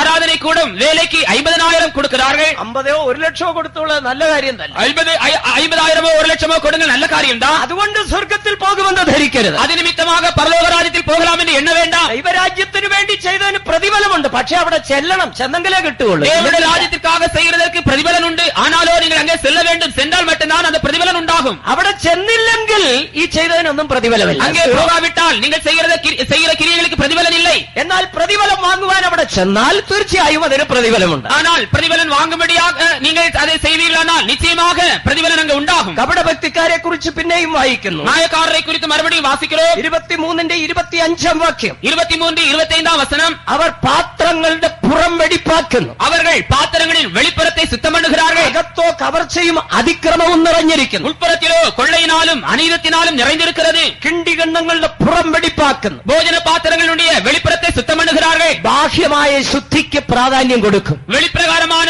சுத்தத்துக்கு முக்கியத்துவம் கொடுக்கிறார்கள். അകത്ത് അതിക്രമം നിറഞ്ഞിരിക്കുന്നു. உள்ளேயோ அக்கிரமங்கள் நிறைந்திருக்கிறது. 23-27 വാക്യം. 23-27 வசனம். അവരെ കുറിച്ച് യേശു പറയുകയാണ്, அவர்களை குறித்து இயேசு சொல்லுகிறார், വെള്ള തേച്ച ശവക്കല്ലറയ്ക്ക് തുല്യം. வெள்ளை அடிக்கப்பட்ட கல்லறைகளுக்கு ஒப்பாயிருக்கிறார்கள். പുറമേ മനോഹരമായി പെയിന്റ് അടിച്ചിരിക്കുന്നു. வெளியே அழகாக பெயிண்ட் அடித்திருக்கிறார்கள். അകമേയോ ചത്തവരുടെ അസ്ഥികൂടങ്ങൾ. உள்ளேயோ மரித்து போனவருடைய எலும்பு கூடுகள். മൂടി തുറക്കാതിരുന്നാൽ കുഴപ്പമില്ല. மூடியை திறக்காவிட்டால் எந்த விதமான குழப்பங்களும் இல்லை. തുറന്നുപോയാൽ ഭയങ്കര നാറ്റമാണ്. திறந்து விட்டாலோ பயங்கரமான நாற்றம். ചിലര് നല്ല വിശുദ്ധരാ, വാ തുറക്കാതിരുന്നാൽ. சிலர் நல்ல பரிசுத்தவான்கள் தான், வாயை திறவாவிட்டால். വാ തുറന്നു പോയാൽ അടുത്തൊന്നും ആർക്കും നിൽക്കണ്ട. வாயை திறந்து விட்டால் அடுத்தது அவருடைய வார்த்தை நிற்பதில்லை. അതുകൊണ്ട് പറയുന്നു, അവരുടെ തൊണ്ട തുറന്ന ശവക്കുഴി. ஆகினால் தான் அவருடைய தொண்டை குறித்து திறக்கப்பட்ட பிரேத குழி. തുറന്ന ശവക്കുഴി. திறக்கப்பட்ட பிரேத குழி. വസ്ത്രം വെള്ളയാണ്. வஸ்திரமோ வெண்மையா இருக்கிறது. കയ്യിൽ നല്ല ബൈബിൾ ഉണ്ട്. கையிலே நல்ல வேதாகமம் உண்டு. ഒരാങ്കിൽ പാട്ടുപുസ്തകം ഉണ്ട്. கையிலோ என்றால் பாட்டு புஸ்தகம் உண்டு. വന്ന് മുഴങ്കാൽ മടക്കിയാൽ ഉടൻ അന്യഭാഷയാണ്. வந்து முழங்கால் போட்டால் உடன்தானே அந்நிய பாஷை பேசுவார்கள். ആരെങ്കിലും ഇഷ്ടമല്ലാത്ത ഒന്ന് പറഞ്ഞു പോയാൽ, ஆனாலோ தங்களுக்கு விருப்பமில்லாத எதையாவது ஒரு காரியத்தை யாராவது சொல்லிவிட்டால் ഡിക്ഷണറിയിൽ ഇല്ലാത്ത വാക്കുകളെല്ലാം ഇങ്ങനെ ഒന്നിനു പുറകെ ഒന്നായിട്ട് വീഴും. அகராதியிலும் கூட இல்லாத வார்த்தைகளை ஒன்றன் பின் ஒன்றாக அவர்கள் அடுக்கிக் கொண்டிருப்பார்கள். അവരെയാണ് ഈ പറയുന്ന മായമാനക്കാർ. அவர்களை குறித்து தான் இங்கே சொல்லப்பட்டிருக்கிறது, மாயக்காரர். ഇതിന്റെ ഇടയ്ക്ക് മായമാനക്കാർ ആരെങ്കിലും ഉണ്ടോ? இதற்கு மத்தியிலே மாயக்காரர் யாராவது இருக்கிறீர்களா? അവിടെ ഭക്തിക്കാരുടെ സ്വഭാവം അതാണ്. மாயக்காரருடைய சுபாவம் அதுவே. പുറമേ മനോഹരമായി അലങ്കരിക്കപ്പെട്ടു, வெளியாக அழகாக அலங்கரிக்கப்பட்ட ஒரு காட்சி. മത്തായിയുടെ സുവിശേഷം 23-29 വായിക്കുമ്പോൾ, மத்தேயு எழுதின சுவிசேஷம் 23-29 வாசிக்கும் போது അവരുടെ സ്വഭാവം വിശുദ്ധന്മാരുടെ കല്ലറകളെ പണിയും അലങ്കരിക്കും. அவர்களுடைய சுபாவம் என்னவென்றால் பரிசுத்தவான்கள் அல்லது நீதிமான்களுடைய கல்லறைகளை கட்டுவார்கள். ഏതെല്ലാം പുണ്യവാളന്മാരുണ്ടോ അവർക്കെല്ലാം കല്ലറ പണി. யார் யாரு புண்ணியவான்கள் இருக்கிறார்களோ அவர்களுக்கெல்லாம் கல்லறைகளை கட்டுகிறார்கள். കല്ലറ പണിയെ മാത്രമല്ല, വല്ല ബൾബൊക്കെ പോട്ട് നന്നായിട്ട് അലങ്കരിക്കും. கல்லறை கட்டுவது மட்டுமல்ல, அதில் நன்றாக பல்பெல்லாம் போட்டு அலங்கரிக்கிறார்கள். ദൈവത്തിന് സ്തോത്രം. தேவனுக்கு ஸ்தோத்திரம். ഇങ്ങനെയുള്ളവരെ കപടഭക്തിക്കാരെന്നാണ് പറയുന്നത്. இப்படிப்பட்டவர்களையும் கூட மாயமாலக்காரர் என்று தான் சொல்லப்பட்டிருக்கிறது. യേശു അവർക്കൊരു മുന്നറിയിപ്പ് നൽകുകയാണ്. இயேசு அவர்களுக்கு ஒரு எச்சரிப்பை கொடுக்கிறார். നിങ്ങൾക്ക് അയ്യോ കഷ്ടം. உங்களுக்கு ஐயோ. ദൈവം നമ്മിൽ നിന്ന് പ്രതീക്ഷിക്കുന്നത് ഒരു ശരിയായ ഭക്തിയുള്ള ജീവിതമാണ്. தேவன் நம்மிலிருந்து எதிர்பார்க்கிறது என்னவென்றால் சரியான ஒரு பக்தியுள்ள ஜீவியமே. ശുദ്ധവും നിർമ്മലവുമായ ഭക്തി ഏതാണ്? சுத்தமும் உண்மையுமான ஒரு பக்தி தான் என்ன? ലോകത്താലുള്ള കളങ്കം പറ്റാതെ തന്നെത്താൻ സൂക്ഷിക്കുന്നത്, உலகத்தினாலே கரைபடாதபடிக்கு தன்னைத்தானே பாதுகாத்துக் கொள்ளுகிறவன். പരിശുദ്ധ ജീവിതം, അതാണ് യഥാർത്ഥ ഭക്തി. பரிசுத்த ஜீவியம் அதுவே உண்மையான பக்தி. അതാണ് ദൈവം പ്രതീക്ഷിക്കുന്നത്. அதையே தேவன் எதிர்பார்க்கிறார். നമ്മുടെ പുറമേയുള്ള വേഷഭക്തി അല്ല, நமக்கு புறம்பாக இருக்கிறதான வெளியான பக்தி அல்ல, കപട ഭക്തി അല്ല, மாயமாலமான பக்தி அல்ல. അവരുടെ സ്ഥാനം എവിടെയാണ്? அவருடைய இடம் தான் இங்க. മരണാനന്തരം അവർ പോയി ചേരുന്നത് ഏറ്റവും പുറത്തുള്ള ഇരുട്ടിൽ. மரணத்துக்கு பின்பு அவர்கள் போய் சேர்வது மிகவும் புறம்பான இருள். അവിടെ കരച്ചിലും പല്ലുകടിയും ഉണ്ടാകും. அங்கே அழுகையும் பற்கடிப்பும் உண்டாயிருக்கும். നരകത്തിൽ പാതാളത്തിലെ രണ്ടാമത്തെ സ്ഥലമാണ്. பாதாளத்தின் இரண்டாவது இடம் தான் அது. മൂന്നാമത്തെ സ്ഥലത്തെ അഗാധ കൂപം എന്ന് വിളിക്കുന്നു. மூன்றாவது இடத்திற்கு அகாத பாதாளம் என்று அழைக்கப்படுகிறது. தேவனுக்கு ஸ்தோத்திரம். അതും ഈ ഭൂമിയുടെ അധോഭാഗത്താണ്. அதுவும் கூட பூமியின் தாழ்விடங்களில் தான் இருக்கிறது. നിങ്ങൾക്ക് കാണാൻ കഴിയുമോ എന്ന് സംശയമുണ്ട്. நீங்கள் பார்க்க முடியுமோ என்று சந்தேகம் இருக்கிறது. ഈ ഭാഗത്ത് ചെറുതായി രേഖപ്പെടുത്തി வரைபடத்தின் இந்த பகுதியிலே நாங்கள் அதை சிறிதாக வரைந்திருக்கிறோம். ஒன்று பாதாளம், ഏറ്റവും പുറത്തുള്ള ഇരുട്ട്, இரண்டாவது மிகவும் புறம்பான இருள், മൂന്നാമത് അഗാധ കൂപം, மூன்றாவது பாதாள குழி. தேவனுக்கு ஸ்தோத்திரம். മൂന്നാമത്തെ സ്ഥലമാണ് അഗാധകൂപം. மூன்றாவது இடம்தான் பாதாள குழி. ഈ അഗാധകൂപം എന്ന് പറയുന്നത്, இந்த பாதாள குழி என்று சொல்லப்படுவது, വീണുപോയ ദൂതന്മാരിൽ ഒരു കൂട്ടർ ഇപ്പോൾ ഇവിടെ ബന്ധിക്കപ്പെട്ടിരിക്കും. விழுந்து போனதான தூதர்களில் ஒரு கூட்டத்தார் இப்பொழுது இங்கே கட்டப்பட்டிருக்கிறார்கள். വെളിപ്പാട് പുസ്തകം 9-ാം അധ്യായത്തിൽ വായിക്കും. வெளிப்படுத்தின விசேஷம் 9ஆம் அதிகாரத்தில் வாசிக்கிறோம். ദൈവത്തിന് സ്തോത്രം. தேவனுக்கு ஸ்தோத்திரம். വീണുപോയ ദൂതന്മാരിൽ ഒരു കൂട്ടർ ഈ അഗാധകൂപത്തിൽ ബന്ധിക്കപ്പെട്ടിരിക്കും. விழுந்து போனதான தூதர்களில் ஒரு கூட்டத்தார் இந்த பாதாள குழியில் அல்லது அகாத பாதாளத்திலே கட்டப்பட்டிருக்கிறார்கள். 9-ാം അധ്യായം 1 മുതലുള്ള വാക്യങ്ങൾ പഠിക്കുമ്പോൾ 9ஆம் அதிகாரம் 1ஆம் வசனத்தில் இருந்து வாசிக்கும் போது അഗാധകൂപം തുറന്നു എന്ന് കാണുന്നു. பாதாள குழி திறக்கப்பட்டது என்று வாசிக்கிறோம். അതിൽ നിന്ന് പെരുഞ്ചൂളയിലെ പുക പോലെ പുക പൊങ്ങി, அதிலிருந்து பெருஞ்சூளையின் புகையை போல புகை எழும்பிட்டு പുകയോടൊപ്പം വെട്ടുക്കിളിക്ക് സമാനമായ ഒരുതരം ജീവികൾ ഭൂമിയിലേക്ക് വരുന്നു. அந்த புகை எழும்பி வருகிறதோடு கூட வெட்டுக்கிளிக்கு ஒப்பான ஒரு வகையான ஜீவன்கள் பூமியிலிருந்து எழும்பி வந்தது. ദൈവത്തിന് സ്തോത്രം. தேவனுக்கு ஸ்தோத்திரம். ആ ജീവികൾ എന്ന് പറയുന്ന അക്ഷരാർത്ഥത്തിലെ വെട്ടുക്കിളികളല്ല. அந்த ஜீவன்கள் என்று சொல்லப்படுது அல்லது அந்த உயிர்கள் என்று சொல்லப்படுது எழுத்தின்படியான வெட்டுக்கிளிகள் அல்ல. വീണുപോയ ദൂതന്മാരുടെ ഒരു കൂട്ടമാണത്. விழுந்து போனதான தூதர்களில் ஒரு கூட்டத்தார் தான் அவர்கள். അവരെ ഈ അഗാധകൂപത്തിൽ ഇന്ന് ബന്ധിച്ചിരിക്കുക. அவர்களை இந்த பாதாள குழியிலே இன்றும் கட்டி வைத்திருக்கிறார். യേശുക്രിസ്തുവിന്റെ വീണ്ടും വരവിന് ശേഷം இயேசு கிறிஸ்துவின் இரண்டாம் வருகைக்கு பின்பு മഹോപദ്രവ കാലത്ത് ഇവരെ തുറന്നുവിടും. மகாபத்திரவ காலத்திலே இவர்களை திறந்து விடுவார். അതിനുവേണ്ടി അവരെ ഒരു കാലത്തേക്ക് അടച്ചിരിക്കുക. அதற்காக அவர்களை ஒரு காலம் வரைக்கும் அடைத்து வைத்திருக்கிறார். വെളിപ്പാട് പുസ്തകം 20-ാം അധ്യായം 1-2 വാക്യങ്ങൾ പഠിക്കും. வெளிப்படுத்தின விசேஷம் 20ஆம் அதிகாரம் 1-2 வசனங்களை வாசிக்கும் போது ഈ അഗാധകൂപം 1000 ആണ്ടേക്ക് സാത്താനെ ബന്ധിക്കുന്ന സ്ഥലമാണ്. இந்த பாதாள குழி 1000 வருஷம் வரைக்கும் சாத்தானை கட்டி வைக்கிற ஒரு இடம். യേശുക്രിസ്തുവിന്റെ വീണ്ടും വരവിന് ശേഷം இயேசு கிறிஸ்துவின் இரண்டாம் வருகைக்கு பின்பு എതിർ ക്രിസ്തുവിന്റെ ഭരണം ഈ ലോകത്തിൽ ഉണ്ടാകുന്നു. அந்தி கிறிஸ்துவினுடைய ஆளுகை இந்த பூமியிலே உண்டாகும். അത് 7 വർഷമായിരിക്കും. அது 7 வருஷம் காணப்படும். ആ 7 വർഷത്തിന്റെ അവസാനത്തിൽ அந்த 7 வருஷத்தினுடைய முடிவிலே യേശുവും തന്റെ വിശുദ്ധന്മാരും കൂടെ ഒലിവുമലയിലേക്ക് ഇറങ്ങി വരും. இயேசுவும் தம்முடைய பரிசுத்தவான்களும் ஒலிவமலையின் மீது இறங்கி வருவார்கள். ഈ ലോകത്തെ ഭരിക്കുന്ന എതിർ ക്രിസ്തുവും കള്ളപ്രവാചകനും മഹാസർപ്പവും കൂടെ യേശുവിനെയും വിശുദ്ധന്മാരെയും നേരിടുന്നു. இந்த உலகத்தை ஆளுகை செய்கிறதான அந்தி கிறிஸ்துவும் கள்ள தீர்க்கதரிசியும் வலுசற்பமும் ஒன்று சேர்ந்து இயேசுவையும் பரிசுத்தவான்களும் எதிர்கொண்டு வருவார்கள். ഒരു മഹായുദ്ധം അപ്പോൾ നടക്കും. அப்பொழுது ஒரு பெரிய யுத்தம் நடக்கும். ബൈബിൾ അതിനെ ഹർമഗദോൻ യുദ്ധം എന്ന് വിളിക്കുന്നു. வேதம் அதற்கு அர்மகதோன் யுத்தம் என்று அழைக்கிறது. ആ ഹർമഗദോൻ യുദ്ധത്തിൽ യേശുവും വിശുദ്ധന്മാരും ജയമെടുക്കുന്നു. அந்த அர்மகதோன் யுத்தத்திலே இயேசுவும் பரிசுத்தவான்களும் ஜெயம் பெற்றுக் கொள்கிறார்கள். മഹാസർപ്പം എന്ന പഴയ പാമ്പ് ബന്ധിക്കപ്പെടുന്നു. வலுசற்பமாகிய பழைய பாம்பு கட்டப்படுகிறான். 1000 വർഷത്തേക്ക് ചങ്ങലയിട്ട് അഗാധകൂപത്തിൽ പൂട്ടുകയാണ്. 1000 வருஷம் வரைக்கும் சங்கிலினால் கட்டி அந்த பாதாள குழியிலே அடைத்து வைக்கிறார். 1000 വർഷം യേശുവും തന്റെ വിശുദ്ധന്മാരും കൂടെ ഈ ഭൂമിയിൽ ഒരു ഭരണം നടത്തും. 1000 வருஷம் இயேசுவும் அவருடைய பரிசுத்தவான்களும் சேர்ந்து இந்த பூமியிலே ஒரு ஆளுகை செய்வார்கள். അതിനെയാണ് 1000 ആണ്ട് വാഴ്ച എന്ന് വിളിക്കുന്നത്. அதற்கு தான் 1000 வருட அரசாட்சி என்று பெயர். അപ്പൊ ഈ അഗാധകൂപം പിശാചിനെ 1000 ആണ്ടേക്ക് ബന്ധിക്കുവാനുള്ള സ്ഥലമാണ്. அப்படியானால் இந்த பாதாள குழி அல்லது அகாத பாதாளம் பிசாசை 1000 வருஷம் வரைக்கும் கட்டி வைக்கிற ஒரு இடம். ഇങ്ങനെ 3 ഇടങ്ങൾ ഭൂമിയുടെ അധോഭാഗത്ത്. இவ்விதமாக 3 இடங்கள் பூமியின் தாழ்விடங்களிலே காணப்படுகிறது. தேவனுக்கு ஸ்தோத்திரம். 1000 ആണ്ട് വാഴ്ച തീരുന്നത് വരെ അവർ ഇവിടെ ആയിരിക്കും. 1000 வருஷ அரசாட்சி முடியும் வரைக்கும் இவன் இங்கே இருப்பான். ഈ 3 സ്ഥലങ്ങളും ഭൂമിയുടെ അധോഭാഗത്ത് നിലനിൽക്കും. இந்த 3 இடங்களும் பூமியின் தாழ்விடங்களிலே நிலைத்திருக்கும். 1000 ആണ്ട് വാഴ്ചയ്ക്ക് ശേഷം 1000 வருட அரசாட்சிக்கு பின்பு ഏറ്റവും ഒടുവിലത്തെ മഹായുദ്ധം നടക്കുന്നു. மிகவும் கடைசியாக ஒரு யுத்தம் நடைபெறுகிறது.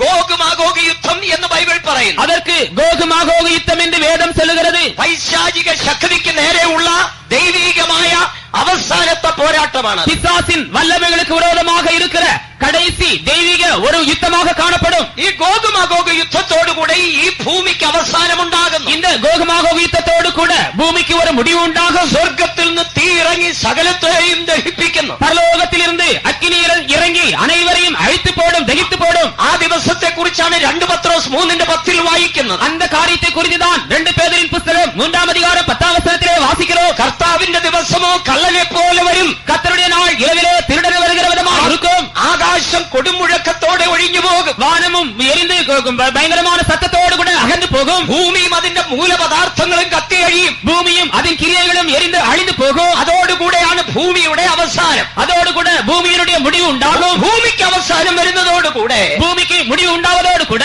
ഭൂമിയുടെ അധോഭാഗത്തുള്ള ഈ ആത്മാക്കൾ, பூமியின் தாழ்விடங்களில் இருக்கிற இந்த ஆத்துமாக்கள், പാതാളത്തിലും ഏറ്റവും പുറത്തുള്ള ഇരുട്ടിലും അഗാധകൂപത്തിലും ഉള്ളവർ, பாதாளத்திலும் மிகவும் புறம்பான இருளிலும் பாதாள குழியிலும் இருக்கிறவர்கள், ഇവിടെ ഇവിടെ നിന്ന് വെള്ളസിംഹാസന ന്യായവിധിയിലേക്ക് വരുന്നു. இங்கே இருந்து வெள்ளை சிங்காசன நியாய தீர்ப்புக்கு வருகிறார்கள். അടുത്തതായി നടക്കുന്നത് വെള്ളസിംഹാസന ന്യായവിധി. அடுத்ததாக நடைபெறுவது வெள்ளை சிங்காசன நியாய தீர்ப்பு, അന്ത്യ ന്യായവിധി. கடைசி நியாய தீர்ப்பு. വെളിപ്പാട് പുസ്തകം 20 അധ്യായം 11 മുതലുള്ള വാക്യങ്ങൾ പഠിക്കുമ്പോൾ வெளிப்படுத்தின விசேஷம் 20 அதிகாரம் 11 வசனத்திலிருந்து வாசிக்கும் போது அதை காண முடியும். അവിടെ നാം ഇങ്ങനെ വായിക്കുന്നു. அதை நாம் அங்கே நாம் விதமாய் வாசிக்கிறோம். ഞാൻ വലിയൊരു വെള്ളസിംഹാസനം കണ്ടു. நான் பெரிய வெள்ளை சிங்காசனத்தை கண்டேன். അതിൽ ഒരുവൻ ഇരിക്കുന്നത് കാണുന്നു. அதன் மேல் ஒருவர் வீற்றிருக்கிறார். ആ സിംഹാസനത്തിന്റെ പേര് വെള്ളസിംഹാസനം. அந்த சிங்காசனத்திற்கு வெள்ளை சிங்காசனம் என்று பெயர். എന്തുകൊണ്ടാണ് ആ പേര് കൊടുത്തിരിക്കുന്നത്? ஏன் அதற்கு அந்த பெயர் கொடுக்கப்பட்டிருக்கிறது? വെള്ള എന്നുള്ളത് നീതിയെയും വിശുദ്ധിയെയും കാണിക്കുക. வெண்மை என்று சொல்லுவது நீதியையும் பரிசுத்தத்தையும் காண்பிக்கிறது. ഈ സിംഹാസനത്തിന്റെ അടിസ്ഥാനം നീതിയും വിശുദ്ധിയുമായിരിക്കും. இந்த சிங்காசனத்திற்கு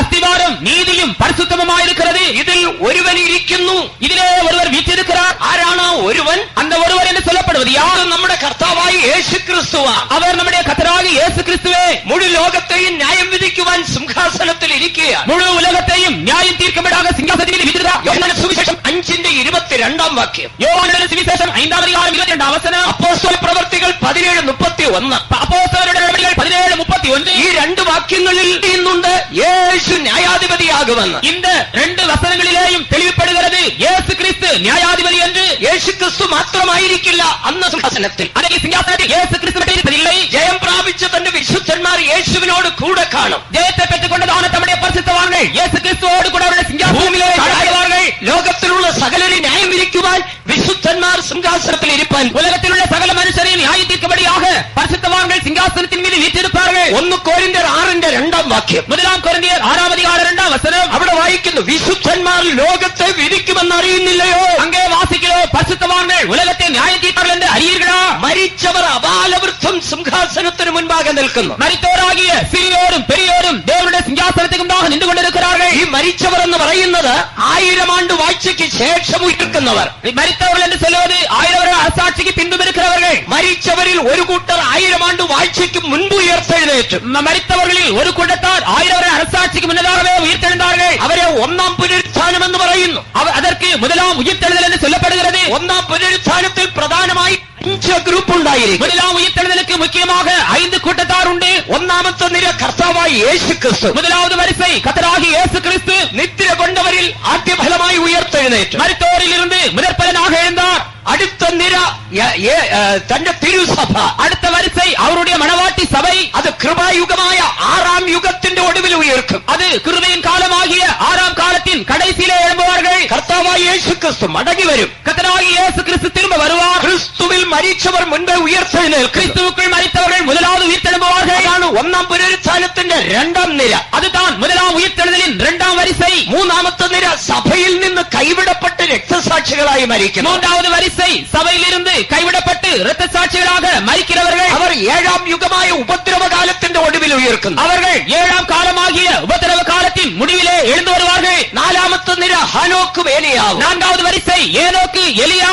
2 അസ്ഥികൾ. 2 സാക്ഷികൾ. മരണം കാണാതെ എടുക്കപ്പെട്ടവർ. மரணத்தை காணாமல் எடுத்துக் கொள்ளப்பட்டவர்கள் വീണ്ടും ഭൂമിയിൽ വന്ന് മരിച്ച ഉയർക്കുന്നു. மறுபடியும் பூமியிலே வந்து மரித்து உயிர்ப்பிக்கப்படுவார்கள். 5ാമത്തെ നിര രക്തസാക്ഷികൾ. പൊതുവായ രക്തസാക്ഷികളും പഴയ നിയമകാല വിശുദ്ധന്മാരും. 5வது வரிசை பழைய ஏற்பாட்டு கால பரிசுத்தவான்களுக்கும் பொதுவான இரத்த சாட்சிகளுக்கும் உரியதாக இருக்கிறது. ഇത്രയും പേർ 1000 ആണ്ട് വാഴ്ചയ്ക്ക് മുൻപ് ഉയർക്കുന്നവരാ. இத்தனை கூட்டத்தாரும் 1000 வருட அரசாட்சிக்கு முன்னதாகவே உயிர்த்தெழும்புவார்கள். വെളിപ്പാട് 20:5 വാക്യത്തിൽ വായിക്കുന്നു. வெளிப்படுத்தின விசேஷம் 20ஆம் அதிகாரம் 5ஆம் வசனத்திலே வாசிக்கிறோம். മരിച്ചവരിൽ ശേഷമുള്ളവരോ 1000 ആണ്ട് കഴിയുമ്പോഴും ഉയർത്തില്ല. மரித்தோர்களில் மற்றவர்களோ 1000 வருஷம் நடைபெறும் வரைக்கும் உயிர்த்தெழவில்லை. 1000 ആണ്ട് വാഴ്ച കഴിഞ്ഞ് ഉയർക്കുന്നവർ 2 കൂട്ടരാണ്. 1000 வருட அரசாட்சிக்கு பின்பு உயிர்த்தெழுகிறவர்கள் 2 கூட்டத்தார். അവരെ ഇടത്തുള്ളവർ വലത്തുള്ളവർ എന്ന് പറയുന്നു. அவர்களை இடது பக்கத்தில் இருக்கிறவர்கள் என்றும் வலது பக்கத்தில் இருக்கிறவர்கள் என்று சொல்லப்படுகிறார்கள். മത്തായിയുടെ സുവിശേഷം 25-ാം അധ്യായത്തിൽ மத்தேயு எழுதின சுவிசேஷம் 25ஆம் அதிகாரத்திலே ഇടയൻ ചെമ്മരിയാടിനെയും കോലാടിനെയും തമ്മിൽ വേർതിരിക്കും പോലെ അവരെ വേർതിരിക്കുമെന്ന്. மேய்ப்பனானவன் வெள்ளாடுகளையும் செம்மறியாடுகளையும் வேறுபிரிக்கிறது போல அவர்களை வேறுபிரிப்பார். അതിൽ വലത്തുള്ളവരെ നീതിമാൻ നീതിമാന്മാർ എന്ന് വിളിക്കുന്നു. அவர்களை அதிலே வலது பக்கத்தில் இருக்கிறவர்களை பார்த்து நீதிமான்கள் என்று அழைப்பார். വേദനാ സ്ഥലത്തും ഏറ്റവും പുറത്തുള്ള ഇരുട്ടിലും வேதனையுள்ள இடத்திலேயும் மிகவும் பெரும்பான இருளிலும் അഗാധ കൂപത്തിലും കാണപ്പെടുന്ന ഇവ பாதாள குழியிலும் காணப்படுகிறதான இவர்கள் 1000 ആണ്ട് വാഴ്ചയ്ക്ക് ശേഷം 1000 வருட அரசாட்சிக்கு பின்பு ഉയർത്തെഴുന്നേറ്റ് உயிர்த்தெழுந்து വെള്ള സിംഹാസനത്തിൽ ഇടത്തുഭാഗത്ത് വന്ന് നിൽക്കും. வெள்ளை சிங்காசனத்திலே இடது பக்கத்தில் வந்து நிற்பார்கள். ദൈവത്തിന് സ്തോത്രം. தேவனுக்கு ஸ்தோத்திரம். പുസ്തകങ്ങൾ തുറന്നു. புஸ்தகங்கள் திறக்கப்பட்டன. ജീവന്റെ പുസ്തകം എന്ന മറ്റൊരു പുസ്തകവും തുറന്നു. ஜீவ புஸ்தகம் என்னும் வேறொரு புஸ்தகமும் திறக்கப்பட்டது. പുസ്തകങ്ങളിൽ എഴുതിയിരുന്നതിനൊത്തവണ്ണം புஸ்தகங்களில் எழுதப்பட்டவர்களின் படியே ഇവർക്ക് അവരുടെ പ്രവർത്തികൾക്ക് അടുത്ത ന്യായവിധി ഉണ്ടായി. இவர்களுக்கு தங்கள் தங்கள் கிரியைகளுக்கு தக்கபடி நியாய தீர்ப்பு உண்டாயிருக்கும். ഈ ഇടത്തുഭാഗത്ത് നിൽക്കുന്ന ആരുടെയും പേർ ജീവപുസ്തകത്തിൽ ഇല്ല. இந்த இடது பக்கத்திலே நிற்கிற ஒருவருடைய பெயர் ஆயிலும் ஜீவ புஸ்தகத்திலே இல்லை. വെളിപ്പാട് 20:15 വായിക്കുന്നു. வெளிப்படுத்தலை சேஷம் 20:15 வாசிக்கிறோம். ജീവപുസ്തകത്തിൽ പേരെഴുതി കാണാത്ത ഏവരെയും തീപ്പൊയ്കയിൽ തള്ളിയിടും. ஜீவ புஸ்தகத்திலே எழுதப்பட்டவனாக காணப்படாதவன் எவனோ அவன் அக்கினி கடலிலே தள்ளப்பட்டான். ഈ ഇടത്തുഭാഗത്തുള്ളവരുടെ അവസാനം അതാണ്. இடது பக்கத்தில் இருக்கிறவர்களின் நிலவரம் அதுவே. ഭൂമിയുടെ അധോഭാഗത്ത് നിന്ന് ജീവിക്കുന്നവരുടെ ആയിരിക്കുന്നവരുടെ നില അതാണ്. பூமியின் தாழ்விடங்களில் இன்று இருக்கிறவர்களுடைய நிலவரம் அதுவே. ഏറ്റവും അവര് അഗ്നിപ്പൊയ്കയിലേക്ക് തള്ളപ്പെടുകയാണ്. அவர்கள் அக்கினி கடலிலே தள்ளப்படுகிறார்கள். വെളിപ്പാട് 21:8. வெளிப்படுத்தல் 21:8 എന്നാൽ ഭീരുക്കൾ, பயப்படுகிறவர்கள், അവിശ്വാസികൾ, അറയ്ക്കപ്പെട്ടവർ, அருவருப்பானவர்கள், കുലപാതകന്മാർ, கொலைபாதகர்கள், ക്ഷുദ്രക്കാർ, சூரியக்காரர், ബിംബാരാധികൾ, വിഗ്രഹാരാധനക്കാരർ എന്നിവർക്കും ഭോഷ്ക് പറയുന്ന ഏവർക്കുമുള്ള ഓഹരി തീയും ഗന്ധകവും കത്തുന്ന പൊയ്ക.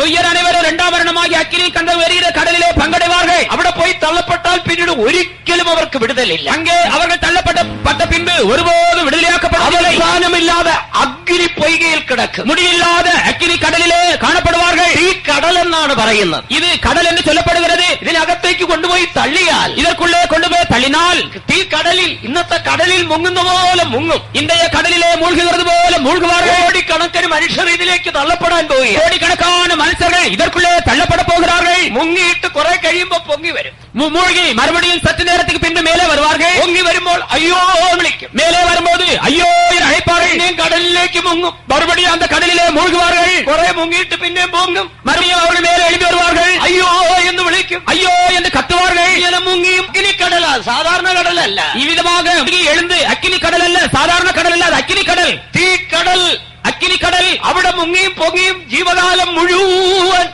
அங்கே அவர்கள் மூழ்கி எழுந்து தங்களுடைய ஜீவிய காலம் முழுவதும் இருப்பார்கள். അവസാനമില്ലാതെ അവിടെ முடிவில்லாமல் அங்கே இருப்பார்கள். രക്ഷയില്ലാതെ அங்கே இருந்து தப்பித்துக் கொள்ள முடியாது. രക്ഷ നേടാൻ ഒരു മാർഗ്ഗം ഈ ശരീരത്തിൽ ഇരിക്കുമ്പോൾ തന്നെ விடுதலை அங்கிருந்து தப்பித்துக் கொள்வதற்கு ஒரே ஒரு வழி இந்த சரீரத்தில் குடியிருக்கும் போது தானே. അവിടെ പോകാൻ ആഗ്രഹിക്കുന്ന ആരെങ്കിലും ഉണ്ടോ? ഇവിടെ அங்கே போவதற்கு விரும்புகிற யாராவது இங்கே இருக்கிறீர்களா? ഈ കടലിൽ പോകാൻ ആഗ്രഹിക്കുന്നവരൊന്ന് കൈവക്കിയാട്ട്. அக்கினி கடலிலே போக விரும்புகிறவர்கள் கரத்தை உயர்த்துங்கள். ആരുമില്ല, ஒருவரும் இல்லை. ചില പിന്നെ എങ്ങനെയാ കൈവക്കുന്നതെന്ന് വിചാരിച്ചു പൊക്കാതിരിക്കുന്നതായിരിക്കും. சிலர் எப்படி கையை உயர்த்த வேண்டும் என்று எண்ணாமல் சிந்தியாதபடிக்கு அப்படியே தூக்காமல் இருக்கிறார்கள். ഒരിക്കലും ഒരു യൗവനക്കാരനോട് സുവിശേഷം പറയവേ, ஒரு முறை ஒரு வாலிபனுக்கு நான் சுவிசேஷம் அறிவித்தேன். പറഞ്ഞു, മനസാന്തരപ്പെട്ടില്ലെങ്കിൽ നരകത്തിൽ പോകും. நான் சொன்னேன், மனம் திரும்பாவிட்டால் நரகத்திற்கு செல்வாய் என்று. ഉടനെ അദ്ദേഹം പറയുകയാണ്, അത് ഉപദേശി നരകത്തിൽ പോകാനും ആള് വേണ്ടായോ? അതിലൊരുത്തൻ ഞാനും ആയിക്കോട്ടെ. உடனே அவர் சொல்லுகிறார், போதகரே நரகத்திற்கு போகும் ஆட்கள் வேண்டுதானே, அதற்கு நான் போகிறேன் என்று சொன்னார். എല്ലാരും കൂടെ സ്വർഗത്തിൽ പോയാൽ എങ്ങനെ, നരകത്തിലും ആള് വേണ്ടായോ? எல்லாரும் பரலோகத்துக்கு போனால் எப்படி, நரகத்திற்கு போவதற்கு ஆள் வேண்டாமா? അതിലൊരുത്തൻ ഞാനായിക്കോട്ടെ. அதிலே ஒருவன் நானாக இருக்கட்டும். ചിലർ വളരെ ലാഘവത്തോടെ അതിനെക്കുറിച്ച് പറയുന്നു. சிலர் വളരെ ലഘുവായിട്ട്, மிக மிக எளிதாக விதமாய் அவர்கள் சொல்லுகிறார்கள். നരകത്തിൽ പോകാന്ന് പറഞ്ഞാൽ ഈസി ആയിട്ട്, நரகத்திற்கு போகிறோம் என்று எளிதாக சொல்லுகிறார்கள். അതിന്റെ ഗൗരവത്തെ കുറിച്ച് മനസ്സിലാകാൻ, அதனுடைய மேன்மையை குறித்து நீங்கள் விளங்கிக் கொள்ளும்படியாக, അതിന്റെ அதனுடைய கடுமையை குறித்து நீங்கள் விளங்கிக் கொள்ளும்படியாக ഒരു വലിയ തീക്കുണ്ട ഉണ്ടാക്കണം. ஒரு பெரிய അഗ്നി ஜுவாலை ഉണ്ടാക്കുங்கள். സാധാരണ വിറക് ഉപയോഗിക്കരുത്. சாதாரணமான விறகு நீங்கள் உபயோகிக்க வேண்டாம். ഉമിയോ അല്ലെങ്കിൽ തേങ്ങയുടെ ചിരട്ടയോ, ഇതോ രണ്ടും ഉപയോഗിക്കണം. ഭൂമി அல்லது தேங்காயினுடைய சிரட்டை, இவற்றில் ஏதாவது ஒன்றை உபயோகித்துக் கொள்ளுங்கள். എന്നിട്ട് കത്തിച്ചാൽ ഭയങ്കര ചൂടായിരിക്കുമെന്ന്. அதை நீங்கள் எரிய வைப்பீர்களானால் பயங்கரமான உஷ்ணம் ഉണ്ടായിരിക്കും. വലിയൊരു തീക്കുണ്ട ഉണ്ടാക്കണം. பெரிய ஒரு அக்கினி சூளை ഉണ്ടാக்குங்கள். എന്നിട്ട് അതിലേക്ക് എടുത്ത് യാടണം. அதிலே நீங்கள் குதித்து விடுங்கள். സുഖമാണെങ്കിൽ നരകത്തിൽ പോകാൻ റെഡി ആയിക്കോ. அதிலே சுகமாக இருப்பீர்களானால் நரகத்திற்கு പോവதற்கு ஆயத்தமாயிருங்கள். അതൊരു ചെറിയ ചൂട് മാത്രമാണ്. அது ஒரு சிறிய உஷ்ணம் மட்டுமே. ഭൂമിയുടെ അധോഭാഗത്ത് 4000 ഡിഗ്രി ചൂട്. பூமியின் தாழ்விடங்களில் 4000 டிகிரி சென்டிகிரேட் வெப்பம். അഗ്നിക്കടൽ എന്ന് പറഞ്ഞാൽ അതിൽ 10 മടങ്ങ് 100 മടങ്ങ് വലിപ്പമായി. அக்கினி கடல் என்று சொன்னால் அதிலே எத்தனையோ 10000 நூறுக்கணக்கான மடங்குகள் காணப்படுகிறது. தேவனுக்கு ஸ்தோத்திரம். ദൈവത്തെ അറിയാത്ത സകലരും പോയി ചേരുന്ന സ്ഥലം അതാണ്. தேவன் அறியாத எல்லா மனுஷரும் போய் சேருகிற இடம் அதுவே. ഒരു ഭാഗത്തെ കുറിച്ച് നാം ചിന്തിച്ചു. ஒரு பகுதியை குறித்து நாம் சிந்தித்தோம். ഒരു പാവിയായവൻ തൻ പ്രാണനെ വിട്ടാൽ എവിടെ പോയി ஒரு ചേരും? பாவியான மனுஷன் தன் உயிரை விடும்போது அவன் எங்கே போய் சேருகிறான்? ആരൊക്കെ എവിടൊക്കെ പോയി ചേരും? யார் யார் எங்கெங்கே போய் சேருகிறார்கள்? അടുത്തത് ഇനി നീതിമാന്മാരുടെ കാര്യം ചിന്തിക്കും. அடுத்ததாக இனிமேல் நீதிமான்களுடைய காரியத்தை குறித்து தியானிப்போம். ഒരു നീതിമാനും ഒരു വിശുദ്ധനും ഈ ലോകം വിട്ടാൽ എവിടെ പോകും? ஒரு நீதிமானும் ஒரு பரிசுத்தவானும் இந்த உலகத்தை விட்டால் அவர்கள் எங்கே போவார்கள்? അവന്റെ അവസ്ഥ എന്താണ്? அவருடைய முடிவுதான் என்ன? ശരീരത്തിൽ നിന്ന് അവന്റെ ജീവൻ വേർപെടുമ്പോൾ சரீரத்தில் வேறு பிரியும் போது ദൈവത്തിന്റെ ദൂതർ അവനെ പരദീസയിലേക്ക് കൊണ്ടുപോകുന്നു. தேவனுடைய தூதர்கள் அவனை பரதீசுக்கு எடுத்து செல்கிறார்கள். ലൂക്കോസ് 16:22 വായിക്കുമ്പോൾ லூக்கா 16:22 வாசிக்கும் போது ആ ധനവാന്റെ വീട്ടുപടിക്കൽ കിടന്ന ലാസറിനെ കുറിച്ച് പറയുന്നു. அந்த ஐஸ்வர்யவானுடைய வீட்டு வாசல் அருகே இருந்ததான லாசருவை குறித்து சொல்லப்பட்டிருக்கிறது. ലാസർ മരിച്ചപ്പോൾ ദൂതന്മാർ അവനെ അബ്രഹാമിന്റെ മടിയിലേക്ക് കൊണ്ടു. லாசரு மரித்த போது தூதர்கள் அவனை ஆபிரகாமின் மடிக்கு எடுத்து சென்றார்கள். ഈ അബ്രഹാമിന്റെ മടി എന്ന് പറയുന്നതാണ് പറുദീസ. இந்த ஆபிரகாமின் மடி என்று சொல்லப்படுவதுதான் பரதீசு. ദൈവത്തിന് സ്തോത്രം. தேவனுக்கு ஸ்தோத்திரம். ദൂതന്മാർ സ്വീകരിച്ച് അബ്രഹാമിന്റെ മടിയിലേക്ക് അഥവാ പറുദീസയിലേക്ക് കൊണ്ടുപോകുന്നു. தூதர்கள் அவர்களை அழைத்துக் கொண்டு போய் ஆபிரகாமின் மடி அல்லது பரதீசுக்கு எடுத்து செல்கிறார்கள். ഒരു ഭക്തൻ മരിച്ചാൽ അവന്റെ ആത്മാവ് പറുദീസയിൽ പോകുന്നു. ஒரு பக்தியுள்ளவன் மரிப்பானால் அவனுடைய ஆத்மா பரதீசுக்கு செல்லுகிறது. അവന്റെ ആത്മാവിനെ എതിരേറ്റു കൊണ്ടുപോകുവാൻ ദൂതന്മാർ വരും. அவனுடைய ஆத்மாவை வரவேற்று எடுத்துச் செல்லும்படியாக தூதர்கள் வருவார்கள். ഒരു പാപി മരിച്ചാൽ അവനെ കെട്ടിക്കൊണ്ടുപോകുവാൻ സാത്താന്റെ കിങ്കരന്മാർ വരും. ஒரு பாவி மரிப்பானால் அவனை கட்டிக்கொண்டு போகும்படியாக சாத்தானுடைய வேலையாட்கள் வருவார்கள். ഒരു ഭക്തൻ മരിച്ചാൽ അവനെ കൊണ്ടുപോകാൻ ദൂതന്മാർ വരും. ஒரு பக்தியுள்ளவன் மரிப்பானால் அவனை கொண்டு செல்லும்படியாக தூதர்கள் வருவார்கள். മലയാളത്തിൽ ഇങ്ങനൊരു പാട്ടുണ്ട്. மலையாளத்திலே விதமான ஒரு பாட்டுண்டு. എന്നെ എതിരേൽപ്പാനായി ദൈവദൂതർ വരുന്നു. എന്നെ എതിരേൽപ്പാൻ ദൈവദൂതർ വരുന്നു. என்னை எதிர்கொண்டு செல்லும்படியாக எடுத்துச் செல்லும்படியாக தேவதூதர்கள் வருகிறார்கள். മൃതശരീരം കൊണ്ടുപോകുമ്പോ പാടുന്ന ഒരു പാട്ടാ. செத்துப்போன சரீரத்தை எடுத்துச் செல்லும் போது பாடுகிறதான ஒரு பாட்டு அது. ഏത് കള്ളുകുടിയൻ ചത്താലും ഈ പാട്ടും കൊണ്ടാ പോകുന്നത്. எந்த குடிகாரன் மரித்தாலும் பாடிக்கொண்டு போகிறதான ஒரு பாட்டு தான் இது. ഞാൻ ചെറു ബാലനായിരിക്കുമ്പോൾ நான் சிறுவனாக இருக்கும்போது ഒരു ദിവസം രാവിലെ സ്കൂളിലേക്ക് പോവുകയാണ്. ஒரு நாள் காலையிலே பள்ளிக்கு சென்றேன். ഒരു വിലാപയാത്ര വരുന്ന ഒരു മൃതശരീരവും കൊണ്ട് ஒரு செத்துப்போனதான சரீரத்தை கொண்டு துக்க யாத்திரை கடந்து வந்தது. ഈ പാട്ടും പാടിയാ വരുന്നത്. இந்த பாட்டை பாடிக்கொண்டு சென்றார்கள். നല്ല ശബ്ദത്തിൽ എല്ലാരും ചേർന്ന് പാടി വരും. എന്നെ എതിരേൽപ്പാൻ ദൈവദൂതർ വരുന്നു. என்னை எதிரேற்பான் தேவதூதர் வருന്നു என்கிறதான இந்த பாடலை சத்தத்தோடு கூட பாடிக்கொண்டு சென்றார்கள். ഞങ്ങളും നിന്നു ഈ വിലാപയാത്ര കടന്നു പോകുന്നവരെ. நாங்கள் நின்று கொண்டிருந்தோம் இந்த துக்க யாத்திரை பிரயாணம் கடந்து செல்வதற்காக. വഴിയിൽ നിന്ന് ഒരാളിനോട് ചോദിച്ചു, ഇതാരെയായി കൊണ്ടുപോകുന്നത്? இடையில் இருந்ததான ஒருவரை நோக்கி யாரை கொண்டு செல்கிறார்கள் என்று கேட்டேன். ഞങ്ങളുടെ ദേശത്ത് അറിയപ്പെട്ട ഒരു കുടിയൻ ഉണ്ടായിരുന്നു. പേര് ചാരായപ്പൊടിയൻ. எங்களுடைய தேசத்திலே எல்லாருக்கும் தெரிந்த ஒரு குடிகாரன் இருந்தான். அவனுடைய பெயர் சாராய குடியன். ചാരായപ്പൊടിയൻ. சாராய பொடியன். പൊടിയൻ എന്ന പേര് ചാരായപ്പൊടിയൻ എന്നുള്ള ഇനിഷ്യലൂടുണ്ട്. பொடியன் என்று பெயர், சாராயம் என்றான அந்த இன்ஷியலை சேர்த்து சாராய பொடியன் என்று சொல்லுகிறார்கள். ഈ ചാരായപ്പൊടിയൻ ചത്തതാണ്. ഒരാളുമായിട്ട് കത്തിക്കുത്തുണ്ടായി 28 കുത്തുകൊണ്ട് ചത്തതാണ്. இந்த சாராய பொடியன் செத்து போனான். ஒருவரோடு சண்டை போட்டதிலே கத்தி குத்துப்பட்டு 27 குத்துப்பட்டு மரித்து போனான். അവസാനം ഇയാളെ കൊണ്ടുപോകുക. கடைசியாக இவனை எடுத்து செல்கிறார்கள். പാട്ട് പാടിയത് എന്നെ എതിരേൽപ്പാനായി ദൈവദൂതർ വരുന്നു. ഞാൻ നിന്ന് ചിന്തിച്ചു, കർത്താവേ, ചാരായപ്പൊടിയനെ എതിരേൽക്കാൻ ദൈവദൂതർ വരുമോ എന്ന്. அவர்கள் செல்லும் போது என்னை எதிர்கொண்டு செல்லும்படியாக தேவதூதர்கள் வருகிறார் என்கிறதான பாடலை பாடிக்கொண்டு சென்றார்கள். அப்பொழுது நான் கவனித்தேன், ஆண்டவரே, இந்த சாராய குடியனை கொண்டு செல்லும்படியாக தேவதூதர்கள் வருகிறார்களா என்று. അവരെയും കൊണ്ടുപോകാൻ ദൈവദൂതർ വരികയില്ല. எல்லாரையும் கொண்டு செல்வதற்கு தேவனுடைய தூதர்கள் வருவதில்லை. വിശുദ്ധനെ അനയിച്ചു കൊണ്ടുപോകുവാൻ ദൈവദൂതർ വരും. பரிசுத்தவான்களை அழைத்துக் கொண்டு செல்லும்படியாக தேவதூதர்கள் வருகிறார்கள். ദൂതന്മാർ അവനെ പരദീസയിലേക്ക് കൊണ്ടുപോകും. தூதர்கள் அவனை பரதீசுக்கு எடுத்து சென்றார்கள். യേശുവിനോട് കൂടെ ക്രൂശിക്കപ്പെട്ട കള്ളന്മാരിൽ ഒരുവൻ, இயேசு கிறிஸ்துவோடு கூட சிலுவையில் அறையப்பட்ட கள்ளர்களில் ஒருவன் യേശു അവനോട് പറയുകയാണ്, இயேசு அவனை நோக்கி சொன்னார், ഇന്ന് നീ എന്നോട് കൂടെ പറുദീസയിലിരിക്കും. இன்றைக்கு நீ என்னுடனே கூட பரதீசில் இருப்பாய். ലൂക്കോസ് 23:43 വാക്യം. லூக்கா 23:43. ദൈവത്തിന് സ്തോത്രം. தேவனுக்கு ஸ்தோத்திரம். വിശുദ്ധന്മാരുടെ നീതിമാന്മാരുടെ ആത്മാക്കൾ പോയി ചേരുന്ന സ്ഥലമാണ് പറുദീസ. பரிசுத்தவான்கள் நீதிமான்களுடைய ஆத்துமாக்கள் போய் சேருகிற இடம்தான் பரதீசு. ഈ പറുദീസ യേശുവിന്റെ കാൽവറി മരണത്തിന് മുൻപ് இந்த பரதீசு இயேசு கிறிஸ்துவினுடைய கல்வாரி மரணத்துக்கு முன்னதாக ഭൂമിയുടെ അധോഭാഗത്തായിരുന്നു, பூமியின் தாழ்விடங்களிலே காணப்பட்டது. അല്ലെങ്കിൽ പാതാളത്തിന്റെ ഒരു ഭാഗമായിരുന്നു, அல்லது பாதாளத்தின் ஒரு பகுதியாக இருந்தது. ഭൂമിയുടെ അധോഭാഗത്തായിരുന്നു ഈ പറുദീസ. பூமியின் தாழ்விடங்களில் தான் இந்த பரதீசு காணப்பட்டது. അതുകൊണ്ടാണ് ധനവാനായവൻ മരിച്ച യാതനാ സ്ഥലത്ത് ചെന്നപ്പോൾ, ஆகினால் தான் ஐஸ்வர்யவான் மரித்து வேதனையுள்ள இடத்திற்கு சென்றபோது അവിടെ കിടന്നുകൊണ്ട് മുകളിലേക്ക് നോക്കിയപ്പോൾ அங்கே இருந்து மேலே பார்த்தபோது അബ്രഹാമിന്റെ മടിയിൽ ലാസറിനെ കണ്ടു. ஆபிரகாமின் அடியிலே லாசருவை கண்டான். അന്ന് പാതാളത്തിൽ കിടന്നുകൊണ്ട് നോക്കിയാൽ പറുദീസ കാണാമായി. அன்றைக்கு பாதாளத்தில் இருந்து கொண்டு பரதீசை பார்த்தால் அது தெரியக்கூடிய ஒரு இடத்திலே காணப்பட்டது. യേശുക്രിസ്തുവിന്റെ കാൽവറി മരണത്തിന് മുൻപ് இயேசு கிறிஸ்துவினுடைய கல்வாரி மரணத்துக்கு முன்னதாக മരിച്ച പാതാളത്തിലേക്ക് പോയിരുന്നു. எல்லா பரிசுத்தவான்களும் மரித்து பாதாளத்திற்கு சென்றார்கள். പാതാളത്തിൽ എന്ന് പറഞ്ഞാൽ യാതനാ സ്ഥലത്തല്ല, பாதாளத்தில் என்று சொன்னால் வேதனையுள்ள இடத்திற்கு அல்ல,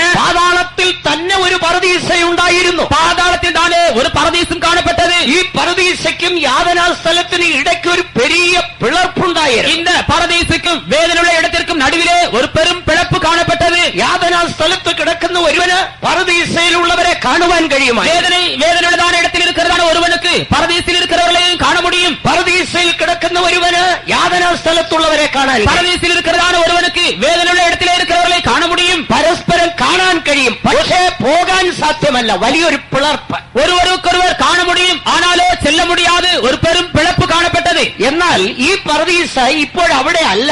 ஆனாலோ இப்பொழுது இந்த பரதீஸ் அங்கே இல்லை. ഈ ധനവാൻ യാതനാ സ്ഥലത്ത് ഇപ്പോഴും ഉണ്ട്. இந்த ஐஸ்வர்யவான் வேதனையுள்ள இடத்திலே இப்பொழுதும் இருக்கிறான். അദ്ദേഹം മേലോട്ട് നോക്കി ഇങ്ങനെ കിടക്കുകയാണ്. இவன் மேலே பார்த்து கொண்டிருப்பதும் இருக்கிறான். നോക്കിക്കിടക്കുമ്പോൾ മുമ്പായിരുന്നെങ്കിൽ അബ്രഹാം പിതാവിനെ ലാസറിനെ കാണാമായിരുന്നു. அவன் இவ்விதமாய் படுத்துக் கொண்டிருக்கும்போது தானே இருப்பான். ഒരു സുപ്രഭാതത്തെ നോക്കിയപ്പോ അബ്രഹാം പിതാവ് ലാസറുമില്ല. ஒரு நாள் காலை வேளையிலே பார்த்தபோது பிதாவாகிய ஆபிரகாமையும் காணவில்லை, லாசருவையும் காணவில்லை. ഇവരെല്ലാം ഇവിടെ ഒന്ന് പോയി. இவரெல்லாரும் இங்கே இருந்து போய்விட்டார்கள். ഭഗവാൻ ഇപ്പോൾ നോക്കിയാൽ ഈ ലാസറിനെ ഇവിടെ കാണാൻ പറ്റും. ஐஸ்வர்யவான் இப்போது பார்த்தால் இந்த லாசருவை இங்கே காண முடியாது. കാരണം ഈ പറുദീസ ഇപ്പോഴിവിടെ അല്ല. ஏனென்றால் இந்த பரதீஸ் இப்பொழுது இங்கே இல்லை. യേശുക്രിസ്തു മരിച്ച് இயேசு கிறிஸ்து மரித்து ഉയർത്തെഴുന്നേൽക്കും മുൻപ് 3 ദിവസം ഭൂമിയുടെ അധോഭാഗങ്ങളിലായിരുന്നു. உயிர்த்தெழுவதற்கு முன்னதாக 3 നാட்கள் ഭൂമിயின் താഴ്വിടങ്ങളിலே കാണപ്പെട്ടാർ. അവൻ ഭൂമിയുടെ അധോഭാഗങ്ങളിലേക്ക് ഇറങ്ങി എന്ന് വായിക്കുന്നു. அவர் பூமியின் தாழ்விடங்களில் இறங்கினார் என்று வாசிக்கிறோம். ബദ്ധന്മാരെ പിടിച്ചുകൊണ്ട് ഉയരത്തിൽ കയറി. கட்டுண்டவர்களை எடுத்துக்கொண்டு அவர் மேலே ஏறி, சிறைப்பட்டவர்களை அவர் எடுத்துக்கொண்டு மேலே சென்றார். എഫേസ്യ ലേഖനം 4-ാം അധ്യായം 7, 8, 9 വാക്യങ്ങളിൽ വായിക്കുന്നു. எபேசியர்கள் நிருபம் 4-ாம் அதிகாரம் 7, 8, 9 വസനങ്ങളിலே ആരാണ് ഈ ബദ്ധന്മാർ? இந்த சிறைப்பட்டவர் என்பது யார்? അവൻ മരിച്ച ഭൂമിയുടെ അധോഭാഗത്തേക്ക് ഇറങ്ങി. அவர் മരിத்து பூமியின் தாழ்விடங்களிலே இறங்கி ബദ്ധന്മാരെ പിടിച്ചുകൊണ്ട് ഉയരത്തിലേക്ക് പോയി എന്ന്. சிறைப்பட்டவர்களை எடுத்து மேலே சென்றார். ഈ ബദ്ധന്മാർ എന്ന് പറയുന്ന പഴയ നിയമകാല വിശുദ്ധന്മാരാ. இந்த சிறைப்பட்டவர்கள் என்று சொல்லுவது பழைய ஏற்பாட்டு கால பரிசுத்தவான்கள். യേശുക്രിസ്തു മരിക്കും മുൻപേ, இயேசு கிறிஸ்து மரிக்கும் முன்னதாகவே ഈ വിശുദ്ധന്മാരെല്ലാം ബദ്ധന്മാരായിരുന്നു. இந்த பரிசுத்தவான்கள் எல்லாம் சிறைப்படுத்தப்பட்டிருந்தார்கள். അവർ മരണത്തിനും പാതാളത്തിനും അടിമപ്പെട്ടിരുന്നു. அவர்கள் மரணத்திற்கும் பாதாளத்திற்கும் அடிமையாக்கப்பட்டிருந்தார்கள். അവർക്ക് പൂർണ്ണ വിടുതൽ ലഭിച്ചിരുന്നില്ല. அவர்களுக்கு ஒரு பூர்ணமான விடுதலை கிடைக்கவில்லை. എന്തുകൊണ്ട് വിടുതൽ ലഭിച്ചില്ല?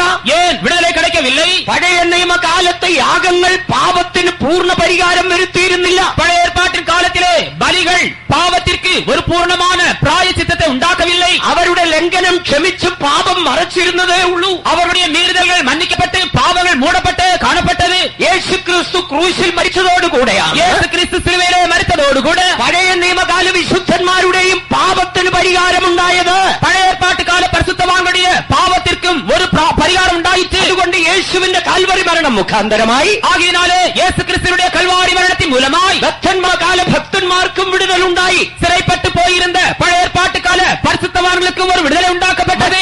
യേശു മരിച്ചിട്ട് അധോഭാഗങ്ങളിലേക്ക് ഇറങ്ങി. ஆகையினால் இயேசு மரித்து பூமியின் தாழ்விடங்களிலே சென்று മരണത്തിന്റെയും പാതാളത്തിന്റെയും അധികാരിയായ പിശാചിനോടൊരു ഘോരമായ യുദ്ധം.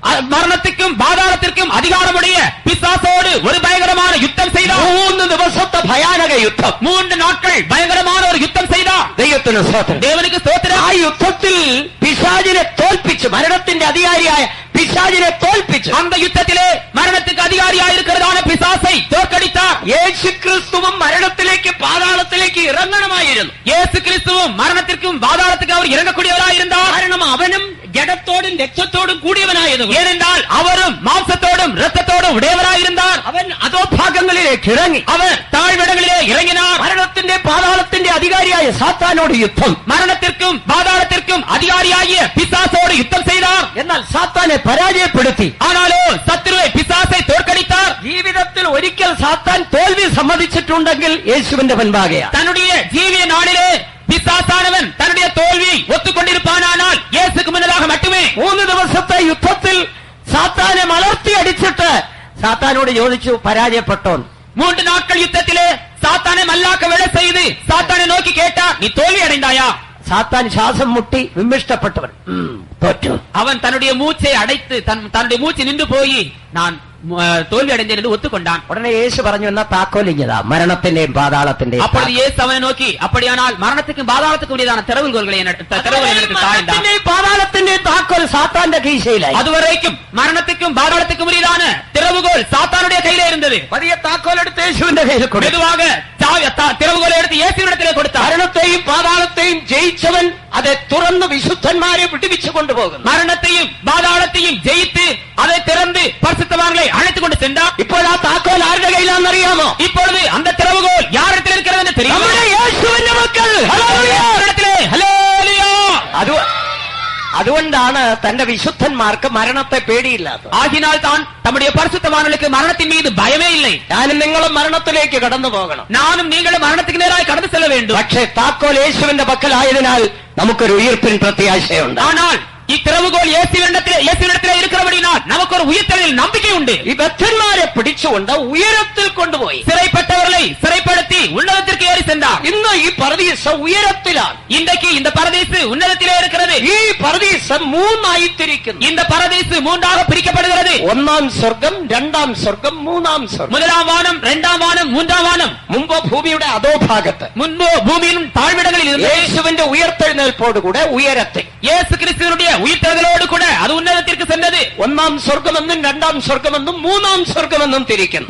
முதலாம் வானம் என்றும் இரண்டாம் வானம் என்றும் மூன்றாம் வானம் என்று பிரிக்கப்படுகிறது. മരിച്ച വിശുദ്ധന്മാരുടെ ആത്മാക്കൾ വിശ്രമിക്കുന്ന സ്ഥലമാണിത്. மரித்து போன பரிசுத்தவான்களுடைய ஆத்மாக்கள் இளைப்பாறுகிற இடம்தான் இது. ഇതിൽ ഒന്നാം സ്വർഗത്തിൽ രക്ഷിക്കപ്പെട്ടവരുടെ ആത്മാക്കൾ പോയി ചേരും. ഇതിലെ முதலாம் வானத்தில் ரட்சிக்கப்பட்டவருடைய ஆத்மா போய் சேருகிறது. രണ്ടാം സ്വർഗത്തിൽ പഴയ നിയമകാല വിശുദ്ധന്മാരുടെ ആത്മാക്കൾ, இரண்டாம் வானத்திலே பழைய ஏற்பாட்டுகால பரிசுத்தவான்களுடைய ஆத்மா போய் சேருகிறது. രക്തസാക്ഷികളുടെയും ആത്മാക്കളായി രക്തസാക്ഷികളുടെ ആത്മാക്കളും അங்கே പോയി சேருகிறது. മൂന്നാം സ്വർഗം കൃപായുഗ വിശുദ്ധന്മാരുടെ ആത്മാക്കൾ പോയി ചേരുന്ന സ്ഥലമാണ്. மூன்றாவது வானத்திலே கிருபையின் கால பரிசுத்தவான்களுடைய ஆத்மாக்கள் போய் சேருகிற இடமாயிருக்கும். 2 കൊരിന്ത്യർ 12-ാം അധ്യായം പഠിക്കുമ്പോൾ 2 കൊരിന്ത്യർ 12-ാം അധികാരത്തെ വാസിക്കുമ്പോൾ അപ്പോസ്തലനായ പൗലോസ് പറയുന്നു, அப்போஸ்தலனாகிய பவுல் சொல்லுகிறார், ക്രിസ്തുവിലുള്ള ഒരു മനുഷ്യനെ ഞാൻ അറിയുന്നു, கிறிஸ்துவுக்குள்ளான ஒரு மனுஷனை நான் அறிவேன். അവൻ 14 സംവത്സരം മുൻപ് മൂന്നാം സ്വർഗത്തോളം എടുക്കപ്പെട്ടു. 14 ஆண்டுகளுக்கு முன்னதாக மூன்றாம் வானம் வரைக்கும் எடுத்துக்கொள்ளப்பட்டான். ആ മൂന്നാം സ്വർഗം എന്ന് പറയുന്ന ഈ പരദീസയുടെ മൂന്നാം സ്ഥലമാണ്. அந்த மூன்றாம் வானம் என்று சொல்லப்படுவது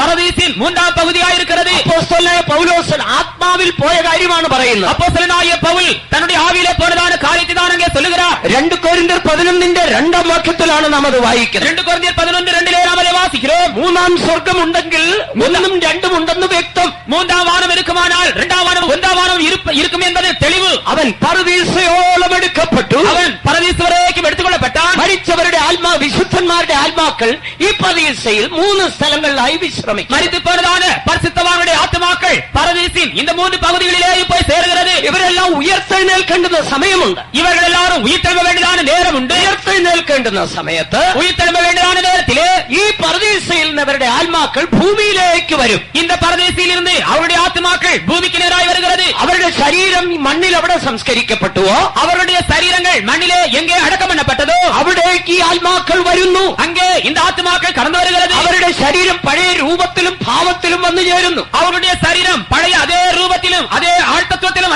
வந்து சேருகிறது. യേശുവിന്റെ വായിൽ നിന്ന് പുറപ്പെടുന്ന ശബ്ദം, இயேசுவினுடைய வாயிலிருந்து புறப்படுகிறதான சத்தம், അവരുടെ ശരീരത്തെ പഴയ രൂപത്തിലാക്കുന്നു. அவர்களுடைய அழுகி போனதான சரீரத்தை பழைய உருவத்திலே மாற்றுகிறது. എന്നിട്ട് ഈ ആത്മാവ് ആ ശരീരത്തിലേക്ക് പ്രവേശിക്കുന്നു. அதுக்கு பிற்பாடு இந்த ஆத்மா அந்த சரீரத்துக்குள் பிரவேசிக்கிறது. അങ്ങനെയാണ് അവർ ഉയർത്തെഴുന്നേറ്റ് നിത്യതയിലേക്ക് പ്രവേശിക്കുന്നത്. அவ்விதமாக அவர்கள் உயிர்த்தெழுந்து நித்தியத்திலே பிரவேசிக்கிறார்கள். ഇന്ന് പരദീസയിലായിരിക്കുന്ന ഈ ആത്മാക്കൾ, இன்றைக்கு பரதீசில் இருக்கிறதான இந்த ஆத்மாக்கள் ഉയർത്തെഴുന്നേറ്റ ശേഷം, உயிர்த்தெழுந்த பின்பு 1000 ആണ്ട് വാഴ്ചയ്ക്ക് ശേഷം, ഈ ആകാശവും ഭൂമിയും മാറ്റപ്പെട്ട ശേഷം, 1000 வருட அரசாட்சிக்கு பின்பு வானமும் பூமியும் மாற்றப்பட்ட பின்பு നിത്യ സ്വർഗത്തിലേക്ക് പ്രവേശിക്കും. நித்திய பரலோகத்துக்கு பிரவேசிக்கிறது. വിശുദ്ധന്മാരുടെ ആത്മാക്കൾ പോയി ചേരുന്ന സ്ഥലം, பரிசுத்தவான்களுடைய ஆத்மாக்கள் போய் சேருகிறதான இடம், അതിനെ നിത്യ സ്വർഗം എന്ന് പറയുന്നു. அதற்கு நித்திய பரலோகம் என்று சொல்லப்படுகிறது. കർത്താവായ യേശു ക്രിസ്തു അതിനെ പിതാവിന്റെ ഭവനം എന്നാണ് പറയുന്നത്. கர்த்தராகிய இயேசு கிறிஸ்து அதற்கு பிதாவின் வீடு என்று சொன்னார். ഈ പിതാവിന്റെ ഭവനം എന്ന് പറയുമ്പോൾ இந்த பிதாவினுடைய வீடு என்று சொல்லும்போது പലരും ധരിച്ചിരിക്കുന്ന സ്വർഗം എന്ന് പറഞ്ഞാൽ എല്ലാവർക്കും ഇഷ്ടം പോലെ കയറി ഇഷ്ടമുള്ളിടത്ത് കയറി ഇരിക്കാമെന്നാണ്. பலரும் எண்ணிக்கொண்டிருக்கிறது என்னவென்றால் எல்லாரும் விருப்பம் போல ஏறி விருப்பமுள்ளதான இடத்துல இருக்கலாம் என்று எண்ணிக்கொண்டிருக்கிறார்கள். സ്വർഗത്തിൽ അങ്ങ് ഇരിക്കാമെന്നാണ്. எல்லாரும் அங்கே அப்படியே வசதியாக பரலோகத்தில் இருந்து கொள்ளலாம் என்று எண்ணுகிறார்கள். അവിടെ പ്രത്യേകിച്ച് നിയമമോ പ്രമാണമോ ഒന്നും ഇല്ലെന്നാണ് ധരിക്കുന്നത്. அங்கே விசேஷமாக நியமமோ பிரமாணமோ ஒன்றும் இல்லை என்று எண்ணுகிறார்கள். സ്വർഗം എന്നാൽ അങ്ങനെയല്ല. பரலோகம் என்றால் அப்படியல்ல. അവിടെ വ്യക്തമായ പ്രമാണമുണ്ട്. அங்கே தெளிவான பிரமாணங்கள் உண்டு. എല്ലായിടത്തും എല്ലാവർക്കും പ്രവേശിപ്പാൻ കഴിയില്ല. எல்லா இடங்களிலும் எல்லாரும் பிரவேசிக்க முடியாது. ഓരോരുത്തർക്കും ഓരോ സ്ഥാനമുണ്ട്. ஒவ்வொருவருக்கும் ஒவ்வொரு இடம் உண்டு. നിങ്ങളുടെ സ്ഥാനം ഏതാണെന്ന് നിങ്ങൾ നിർണയിച്ചു കൊള്ളണം. உங்களுடைய இடம் எது என்பதை நீங்கள் தீர்மானித்துக் கொள்ள வேண்டும். വഴിതെറ്റി ഇഷ്ടം പോലെ യാത്ര ചെയ്തിട്ട് എവിടെങ്കിലും പോയി ഇരിക്കാമെന്ന് ധരിക്കരുത്.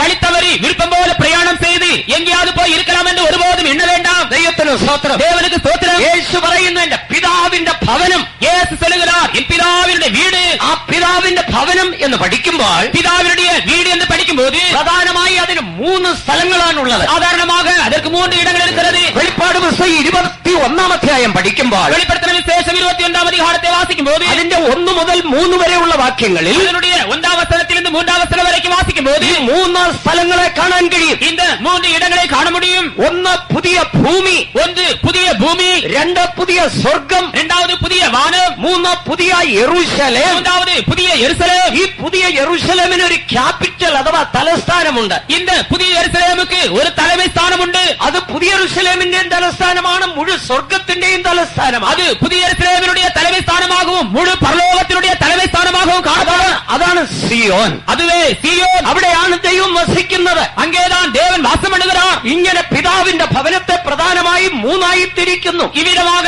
பிதாவின் வீட்டை முக்கியமாக 3ஆக பிரிக்கிறோம். പുതിയ ഭൂമി, புதிய பூமி, പുതിയ സ്വർഗം, புதிய வானம், പുതിയ യെരൂശലേം. புதிய எருசலேம். ഇതിനെക്കുറിച്ച് വ്യക്തമായി മനസ്സിലാക്കുവാൻ இதை குறித்து தெளிவாக விளங்கிக் கொள்ளும்படியாக സമാഗമന കൂടാരത്തെ പഠിക്കണം. ஆசரிப்பு கூடாரத்தை படிக்க வேண்டும். വേദപുസ്തകത്തിൽ വളരെ പ്രാധാന്യം അർഹിക്കുന്ന ഒരു വിഷയമാണ് സമാഗമന കൂടാരം. வேதாகமத்திலே மிகவும் முக்கியம் வாய்ந்த ஒரு காரியம்தான் ஆசரிப்பு கூடாரம். അത് സ്വർഗത്തിന് നിഴലും ദൃഷ്ടാന്തവുമാണ്. அது பரலோகத்தின் நிழலுக்கும் சாயலுக்கும் ஒத்திருக்கிறது. പുറപ്പാട് പുസ്തകം 25 മുതൽ 40 വരെയുള്ള അധ്യായങ്ങളിൽ ഈ സമാഗമന കൂടാരത്തെ വിശദീകരിക്കുന്നു. யாத்திரையாகமம் 25ஆம் அதிகாரத்திலிருந்து 40ஆம் அதிகாரம் வரைக்கும் இந்த ஆசரிப்பு கூடாரத்தை குறித்து எழுதப்பட்டிருக்கிறது. ഈ സമാഗമന കൂടാരത്തെ 3 ഭാഗങ്ങളായി തിരിക്കുന്നു. இந்த ஆசரிப்பு கூடாரத்தை 3 பகுதிகளாய் பிரித்திருக்கிறது. ഒന്നാമത്തേത് പ്രാകാരം, 1 பிராகாரம், 2ാമത് പരിശുദ്ധ സ്ഥലം, 2வது பரிசுத்த ஸ்தலம், 3 അതിവിശുദ്ധ സ്ഥലം. 3 மகா பரிசுத்த ஸ்தலம். എല്ലായിടത്തും എല്ലാവർക്കും പ്രവേശനമില്ല. எல்லா இடங்களிலேயும் எல்லாருக்கும் பிரவேசிக்க முடியாது. ഈ സമാഗമന കൂടാരം സ്വർഗത്തിന് നിഴലാണ്. இந்த ஆசரிப்பு கூடாரம் பரலோகத்துக்கு நிழலாய் ഈ இருக்கிறது. പ്രാകാരം പുതിയ ഭൂമിക്കും, இந்த பிராகாரம் புதிய பூமிக்கும், പരിശുദ്ധ സ്ഥലം പുതിയ സ്വർഗത്തിനും, பரிசுத்த ஸ்தலம் புதிய வானத்திற்கும், അതിവിശുദ്ധ സ്ഥലം പുതിയ യെരൂശലേമിനും സിയോനും നിഴലാണ്. மகா பரிசுத்த ஸ்தலம் புதிய எருசலேமுக்கும் சீயோனுக்கும் சமமாயிருக்கிறது. പിതാവിന്റെ ഭവനം എന്ന് പറയുമ്പോൾ വ്യത്യസ്തമായ വാസസ്ഥലങ്ങൾ. பிதாவின் வீடு என்று சொல்லும்போது வித்தியாசமான வாசஸ்தலங்களுடையதாயிருக்கிறது.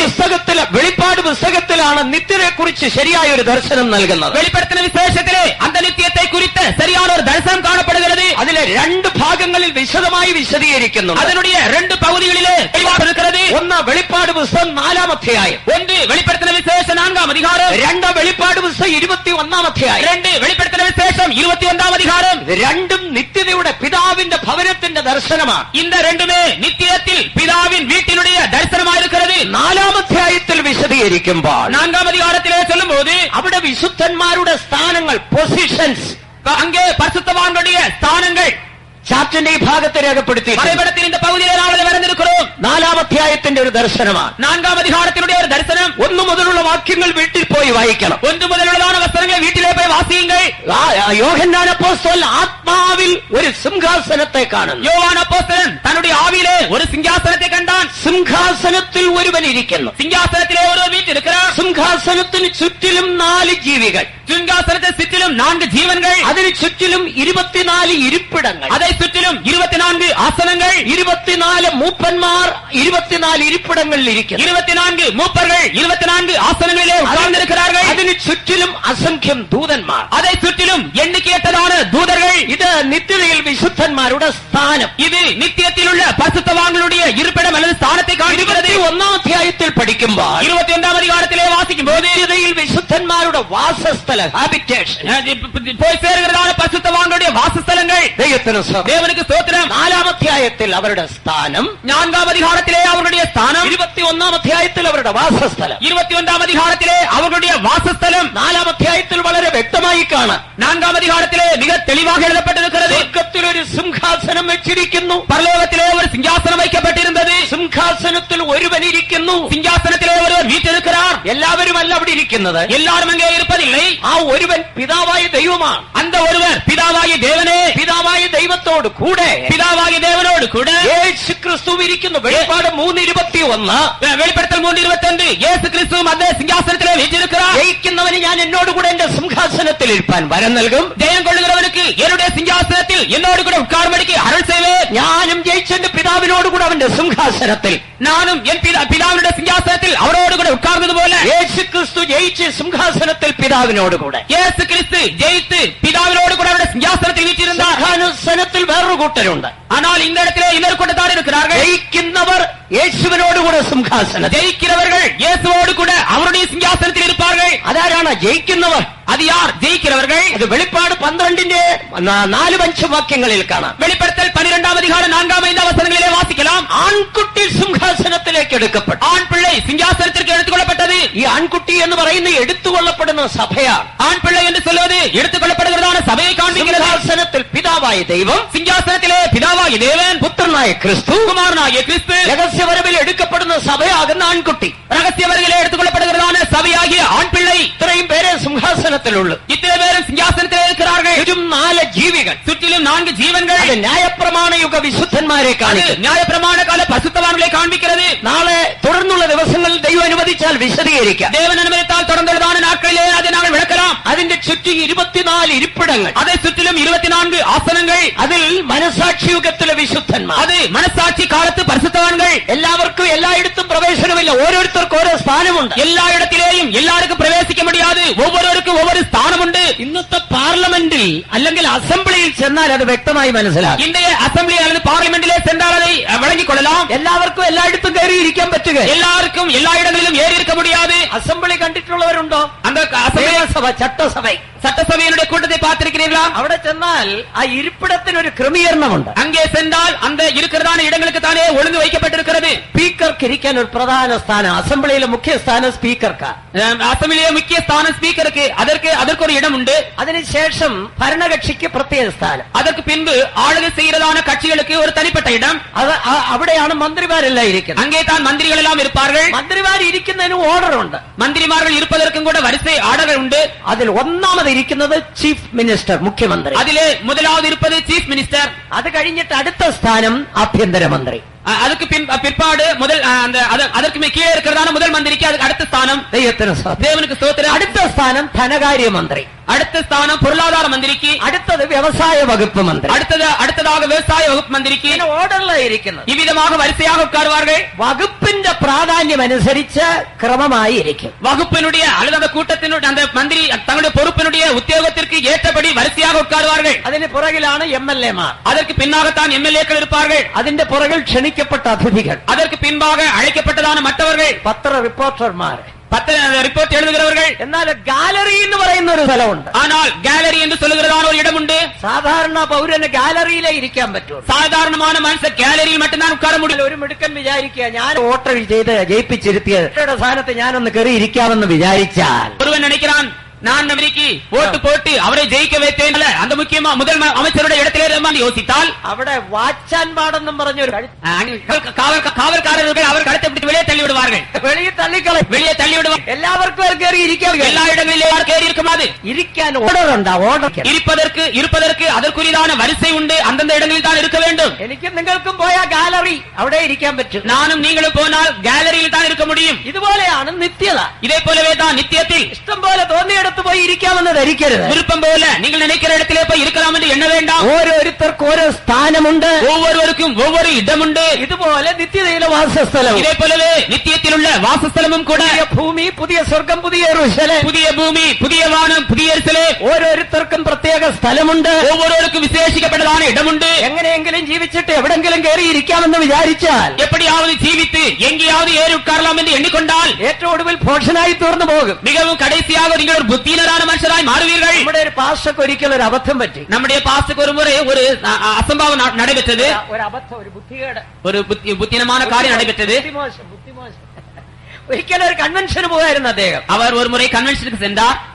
ട്രെയിനിൽ റിസർവ് ചെയ്തൊരു ടിക്കറ്റ് ഉണ്ട് തനിക്ക്. அவர் ட்ரெயின்ல டிக்கெட் புக் பண்ணியிருந்தார். அவருக்கு ரிசர்வேஷன் டிக்கெட் இருந்தது. സമയമായപ്പോൾ ഒരുങ്ങി തന്റെ ബാഗും സംഗീതവും എല്ലാമായിട്ട് റെയിൽവേ സ്റ്റേഷനിൽ വന്നു. நேரமான போது அவர் தான் ஆயத்தப்பட்டு தன்னுடைய பையும் மற்றதான பொருட்களையும் எடுத்துக்கொண்டு ஸ்டேஷனுக்கு சென்றார். സ്റ്റേഷനിൽ ചെന്നപ്പോഴേ ട്രെയിൻ വരാൻ അല്പം സമയമുണ്ടെന്നറിഞ്ഞു.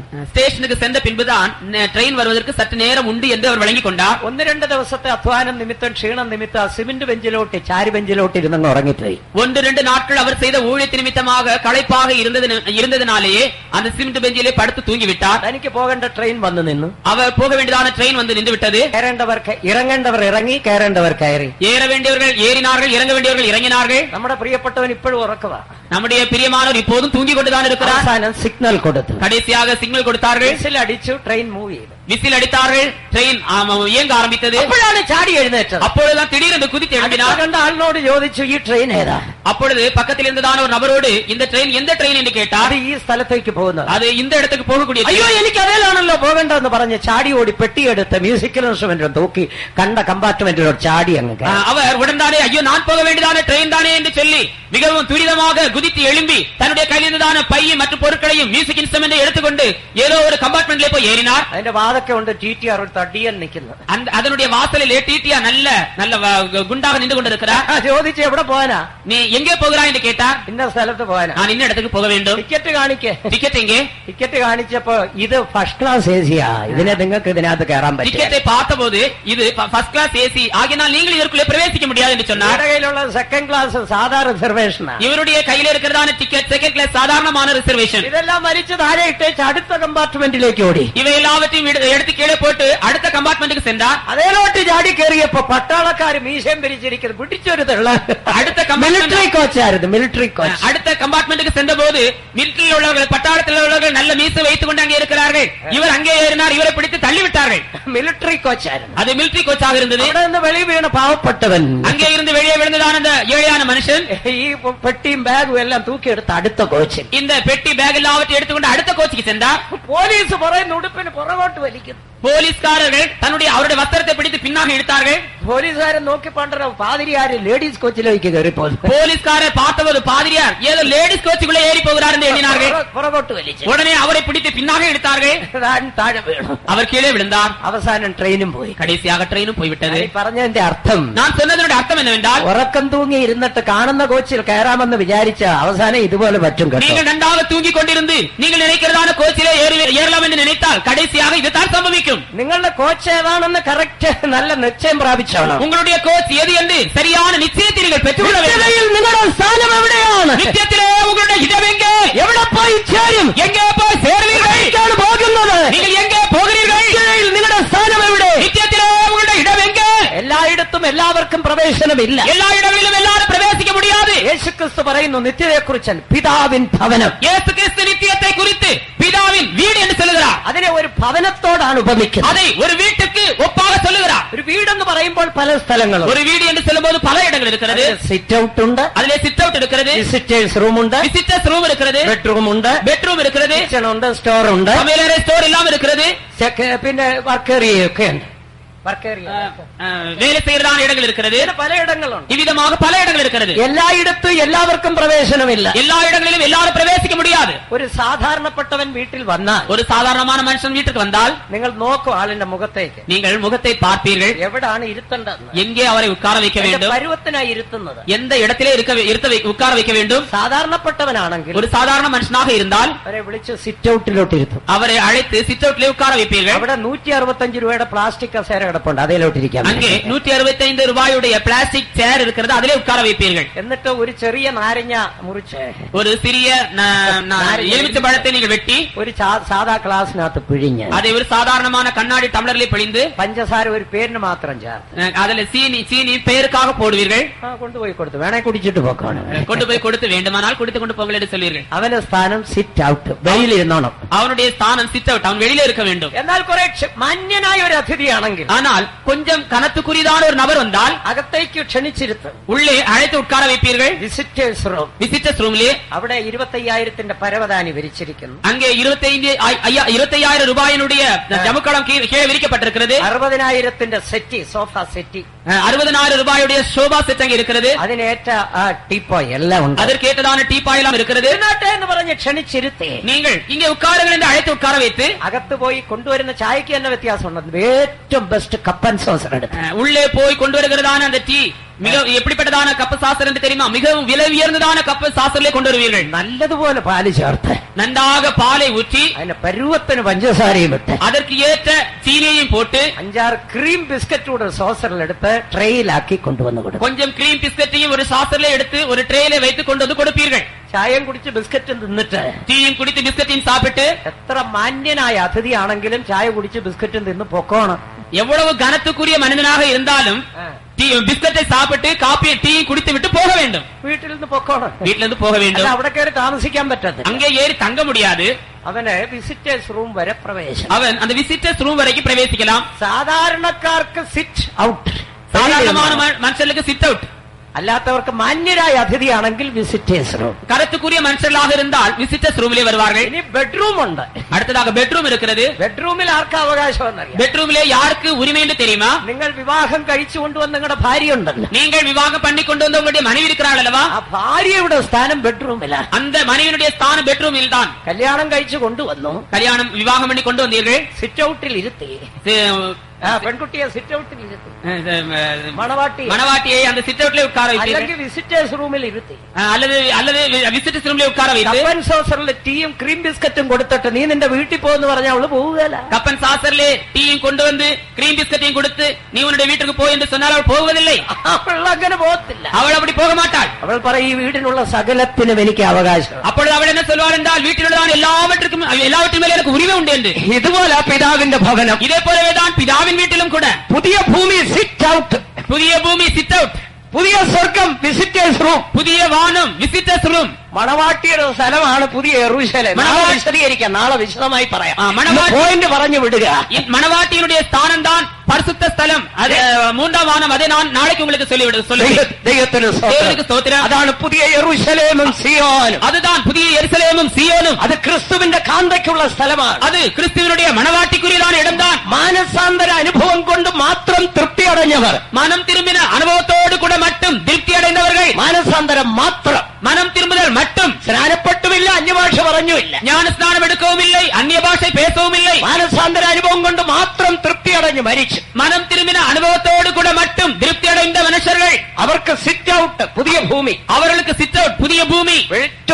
ഏറ്റവും കുറഞ്ഞ സ്ഥലം, மிகவும் குறைந்த ஒரு இடம். പഴയ നിയമകാല വിശുദ്ധന്മാർക്കും രക്തസാക്ഷികൾക്കും, பழைய ஏற்பாட்டு கால பரிசுத்தவான்களுக்கும் இரத்த சாட்சிகளுக்கும் പുതിയ ഭൂമിയേക്കാൾ കുറെ കൂടെ ഉന്നതമായ സ്ഥാനം, புதிய பூமியை பார்க்கிலும் சற்று உன்னதமான ஒரு இடம். അത് വിസിറ്റേഴ്സ് റൂമിന് സമാനമാണ്. அது விசிட்டர்ஸ் ரூமுக்கு ஒப்பாக இருக்கிறது.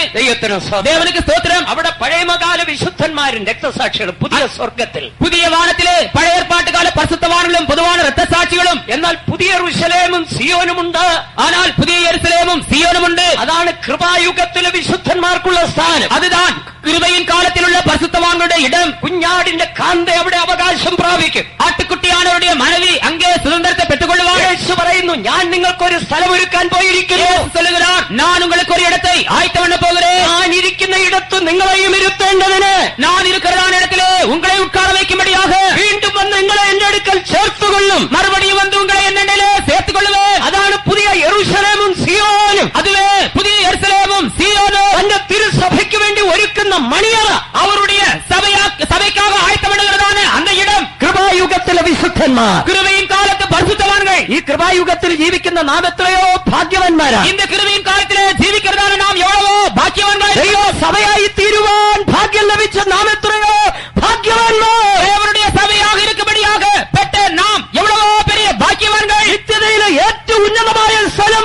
ഈ കൃപായുഗ വിശുദ്ധന്മാർക്കായി ഒരുക്കിയിരിക്കുക. நித்தியத்திலே மிகவும் மேன்மையான ஒரு இடத்தை கிருபையின் காலத்தில் ஜீவிக்கிறதான ஜனத்துக்காக தேவன் ஆயத்தம் பண்ணியிருக்கிறார். പുതിയ യെരൂശലേമും സിയോനും, புதிய எருசலேமும் சீயோனும் യേശു ഇന്ന് ഒരുക്കിക്കൊണ്ടിരിക്കുന്ന യേശു ഇന്നേക്കും ആയത്തം பண்ணிக்கொண்டிருக்கிறார். യേശു വീണ്ടും വരും. യേശു മറുപടിയും വരുവാൻ, നമ്മെ അവിടെ ചേർത്തുകൊള്ളുവാൻ, നമ്മെ அங்கே சேர்த்துக் கொள்ளுவார். താൻ ഇരിക്കുന്ന ഇടത്ത് ഇരുത്തേണ്ടതിന് அவர் இருக்கிறதான அதே இடத்தில் உட்கார வைக்கும்படியாக അതാണ് ദൈവ സിംഹാസനം. அதுவே தேவனுடைய സിംഹാസിക്കുന്നവനോട് കൂടെ എന്റെ സിംഹാസനം. சிங்காசனத்திற்கு சிங்காசனத்தில் என்னோடு கூட നമ്മുടെ സ്ഥാനം പുതിയ ഭൂമിയല്ല, நம்முடைய இடம் புதிய പുതിയ സ്വർഗവുമല്ല, புதியமல்ல, പുതിയ യെരൂശലേമുണ്ടോ. புதிய எருசலேமும் சீயோனும். അവയ്ക്ക് പോകാൻ ഒരുങ്ങുക. அங்கே போகுமிடம் ஆயத்தப்படும். അതാണ് നമ്മുടെ அதுவே நம்முடைய இடம். പുതിയ സ്വർഗത്തിൽ നമുക്ക് ഇടമില്ല, புதிய நமக்கு இடமில்லை. പുതിയ ഭൂമിയിലും ഇടമില്ല. புதிய பூமியில் நமக்கு இடமில்லை. നമ്മുടെ ഇടം പുതിയ യെരൂശലേമും സിയോനും. நம்முடைய இடம் புதிய எருசலேமும் சீயோனும். അവിടേക്കായിരിക്കട്ടെ നമ്മുടെ കാലുകൾ. அங்கே நம்முடைய கால்கள் கடந்து செல்லட்டும். അതിനെ നാം എന്ത് ചെയ്യണം? அதற்காக நாம் என்ன செய்ய ദൈവ வேண்டும்? സഭയായി തീരണം. தேவனுடைய சபையாய் மாற வேண்டும். ഇപ്പോൾ രക്ഷിക്കപ്പെടണം. இப்பொழுது